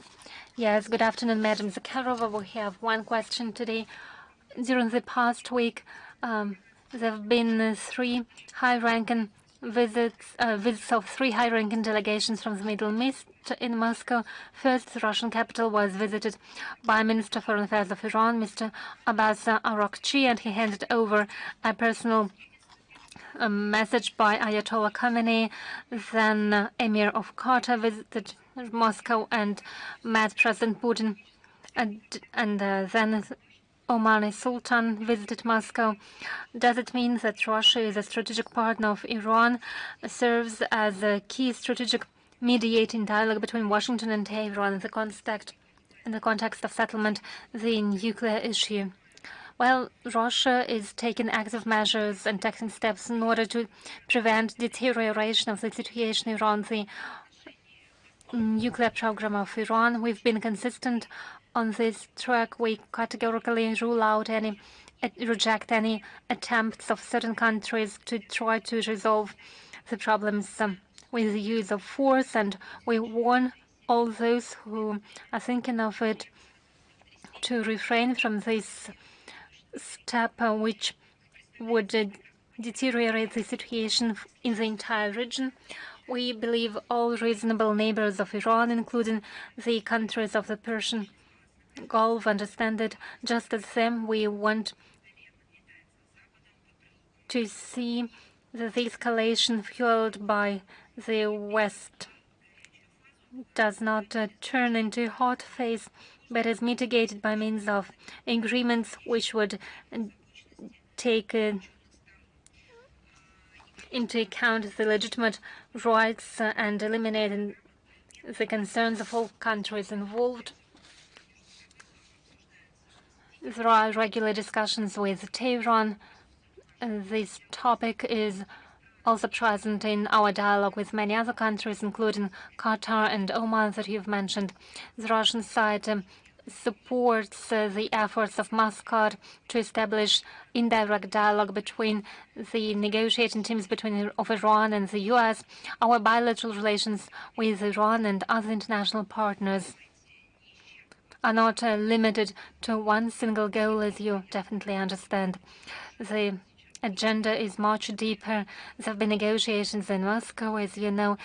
They were covered in media reports, and there was a press conference. The relations based on multifaceted trade, economic, scientific, technical, cultural, humanitarian, and other cooperation projects that are being developed in a dynamic manner and meet national interests of both countries. Let me once again refer you to the press conference. Thank you so much. Is Zvezda here with us? Yes, good afternoon, Madam Zakharova. Zvezda TV channel. Unfortunately, there was another sad news. After an attack by Ukrainian armed forces on the 24th of April, our correspondent Nikita Galtin was killed. He was a young man. It was for an entire month that doctors tried to save his life, but unfortunately he passed away. How would you comment this ongoing hunting by the Kyiv regime against Russian journalists? Well, first of all, we express deep condolences to the family and the relatives of the journalist. Today we received the news that in the military hospital, the journalist, the military correspondent of the Zvezda TV channel passed away. It was for over a month that doctors tried to save his life, but unfortunately the wounds, the injuries were too hard. Let me remind you that together with the cameraman Andrei Panov and the driver Alexander Vakelis,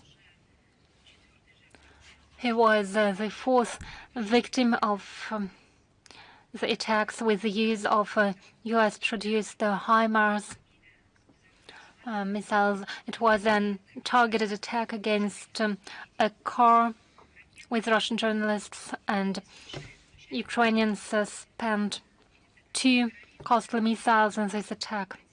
This was a terrorist attack. It can't be defined in any other way. These inhumans, they knew full well whom they were targeting. They knew they were targeting journalists. Let me remind you, since the beginning of this year, as a result of targeted attacks, 5 journalists were killed: Alexander Martymyanov, Alexander Datchuk, Andrei Panov, Anna Prokofyeva, and today, right now, this day, it was Nikita Golden who passed away. Many journalists were wounded or injured: Maxim Romanenko, Mikhail Kyiv, Svetlana Larna, Isabella Lieberman, Yuri Shomov, and Mikhail Skuratov, Dmitry Volkov. On the whole, the victims of terrorist attacks are counted in dozens. Just think of it. It's not statistics. It's not statistics of a decade. I'm talking about just the past months or several years. All these tragedies are not a result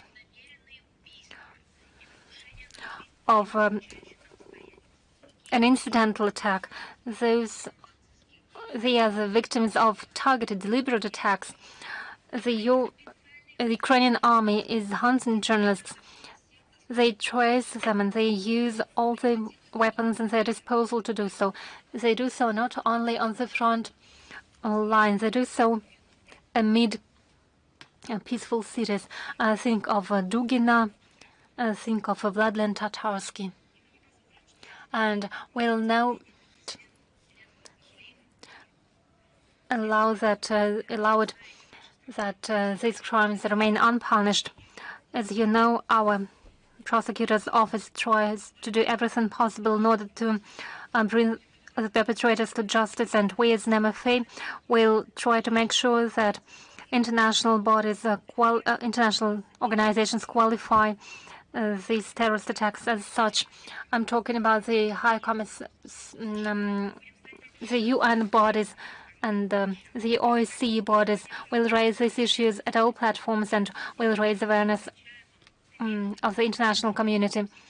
In the context of the Day of Freedom of Press that will be celebrated on the 3rd of May, we'll raise this topic at the UN General Assembly that will take place starting from the 28th of April, and immediate perpetrators and those in the President's office in Kyiv who make such practice a daily routine should be aware that they will be brought to justice.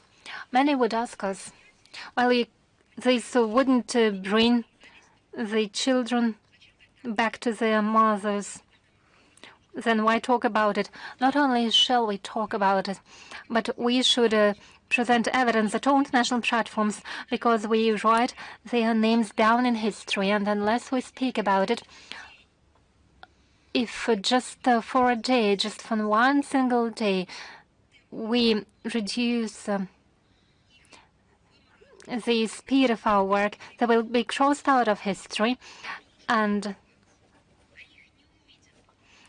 their names will be forgotten. But our diplomats continue their work, our missions to international organizations, our permanent representatives, our ambassadors, our diplomatic and consular workers will not make this happen.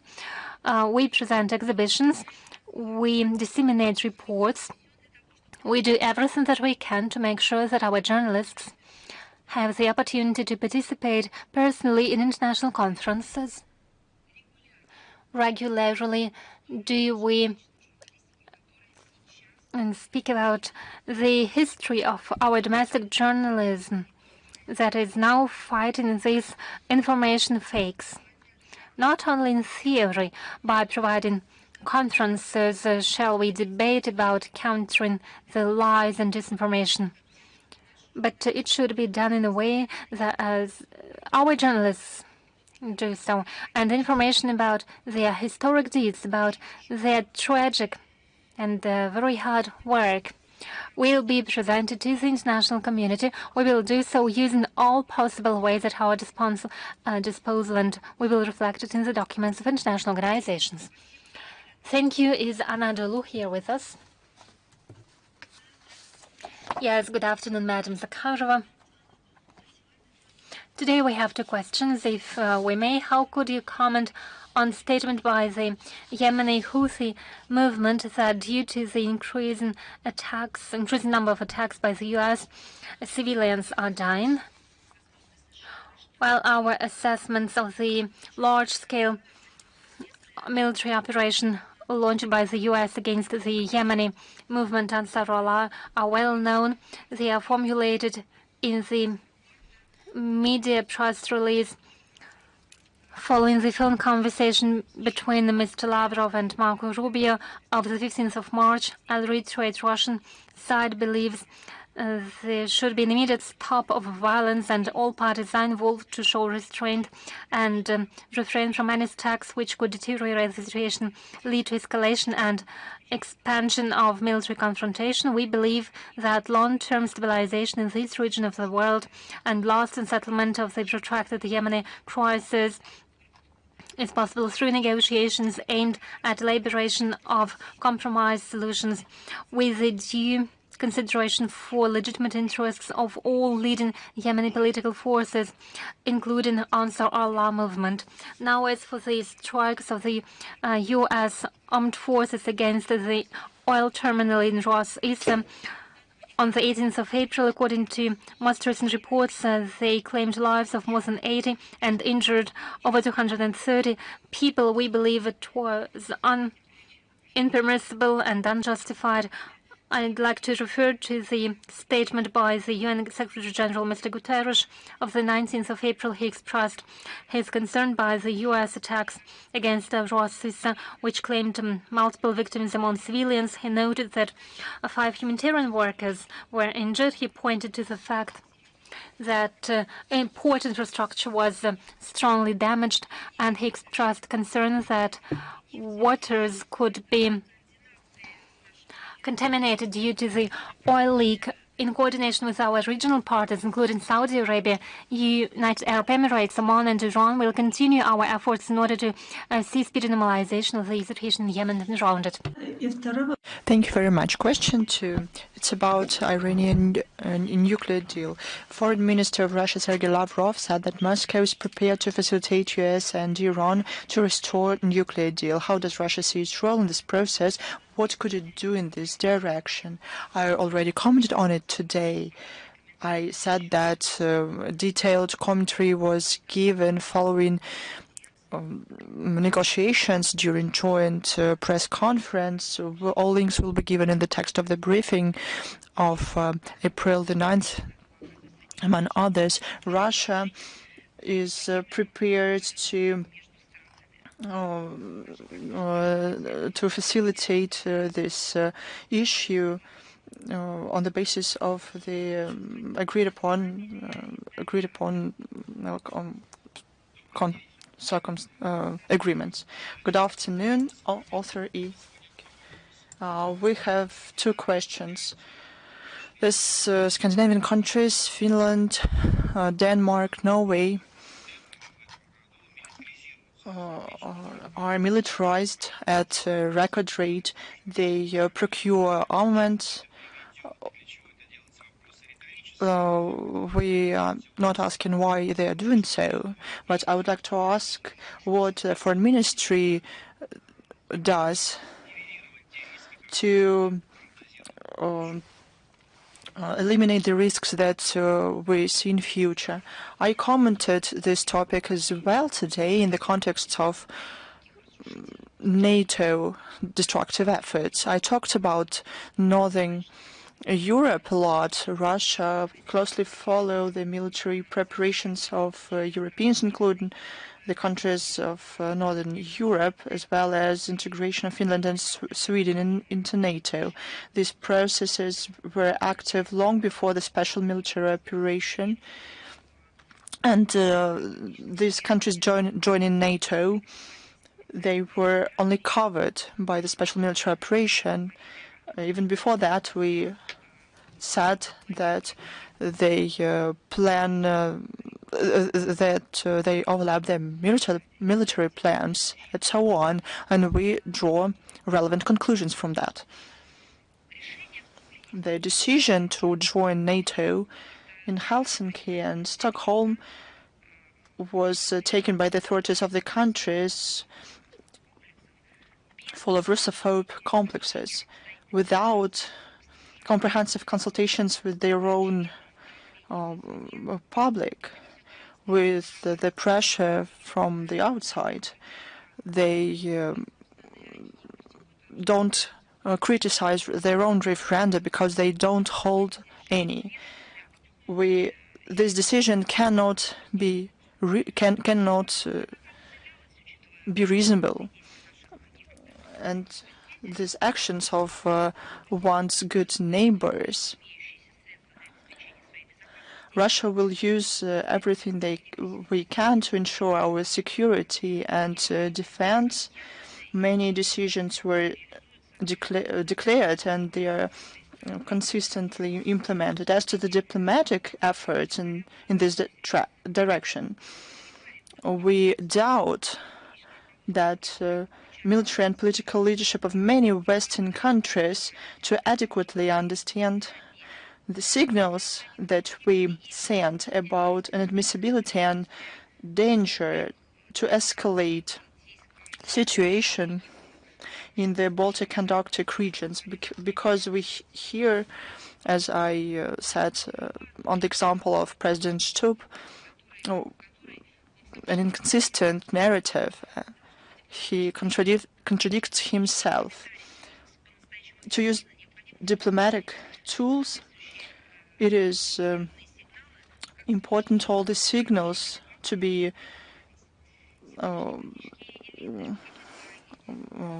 to be said and understood. But Helsinki, Copenhagen, and other capitals refused this. They want to strategically defeat Russia. And as to diplomatic signals, it is absolutely clear that those who have of the receivers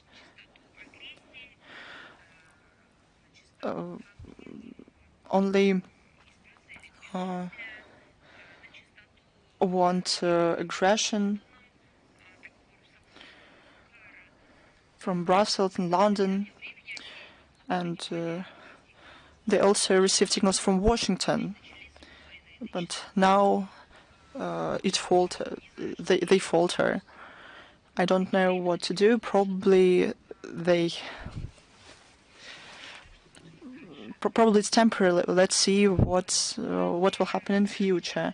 This means the loss of common sense and their own sovereignty. Until this paradigm changes, the prospects for diplomatic dialogue with Northern European countries isn't impossible, but not because of us. We have always been prepared for the dialogue, but they have something wrong with the radars. Question 2. The representative of the Georgian party, Georgian Dream, said that Georgia, by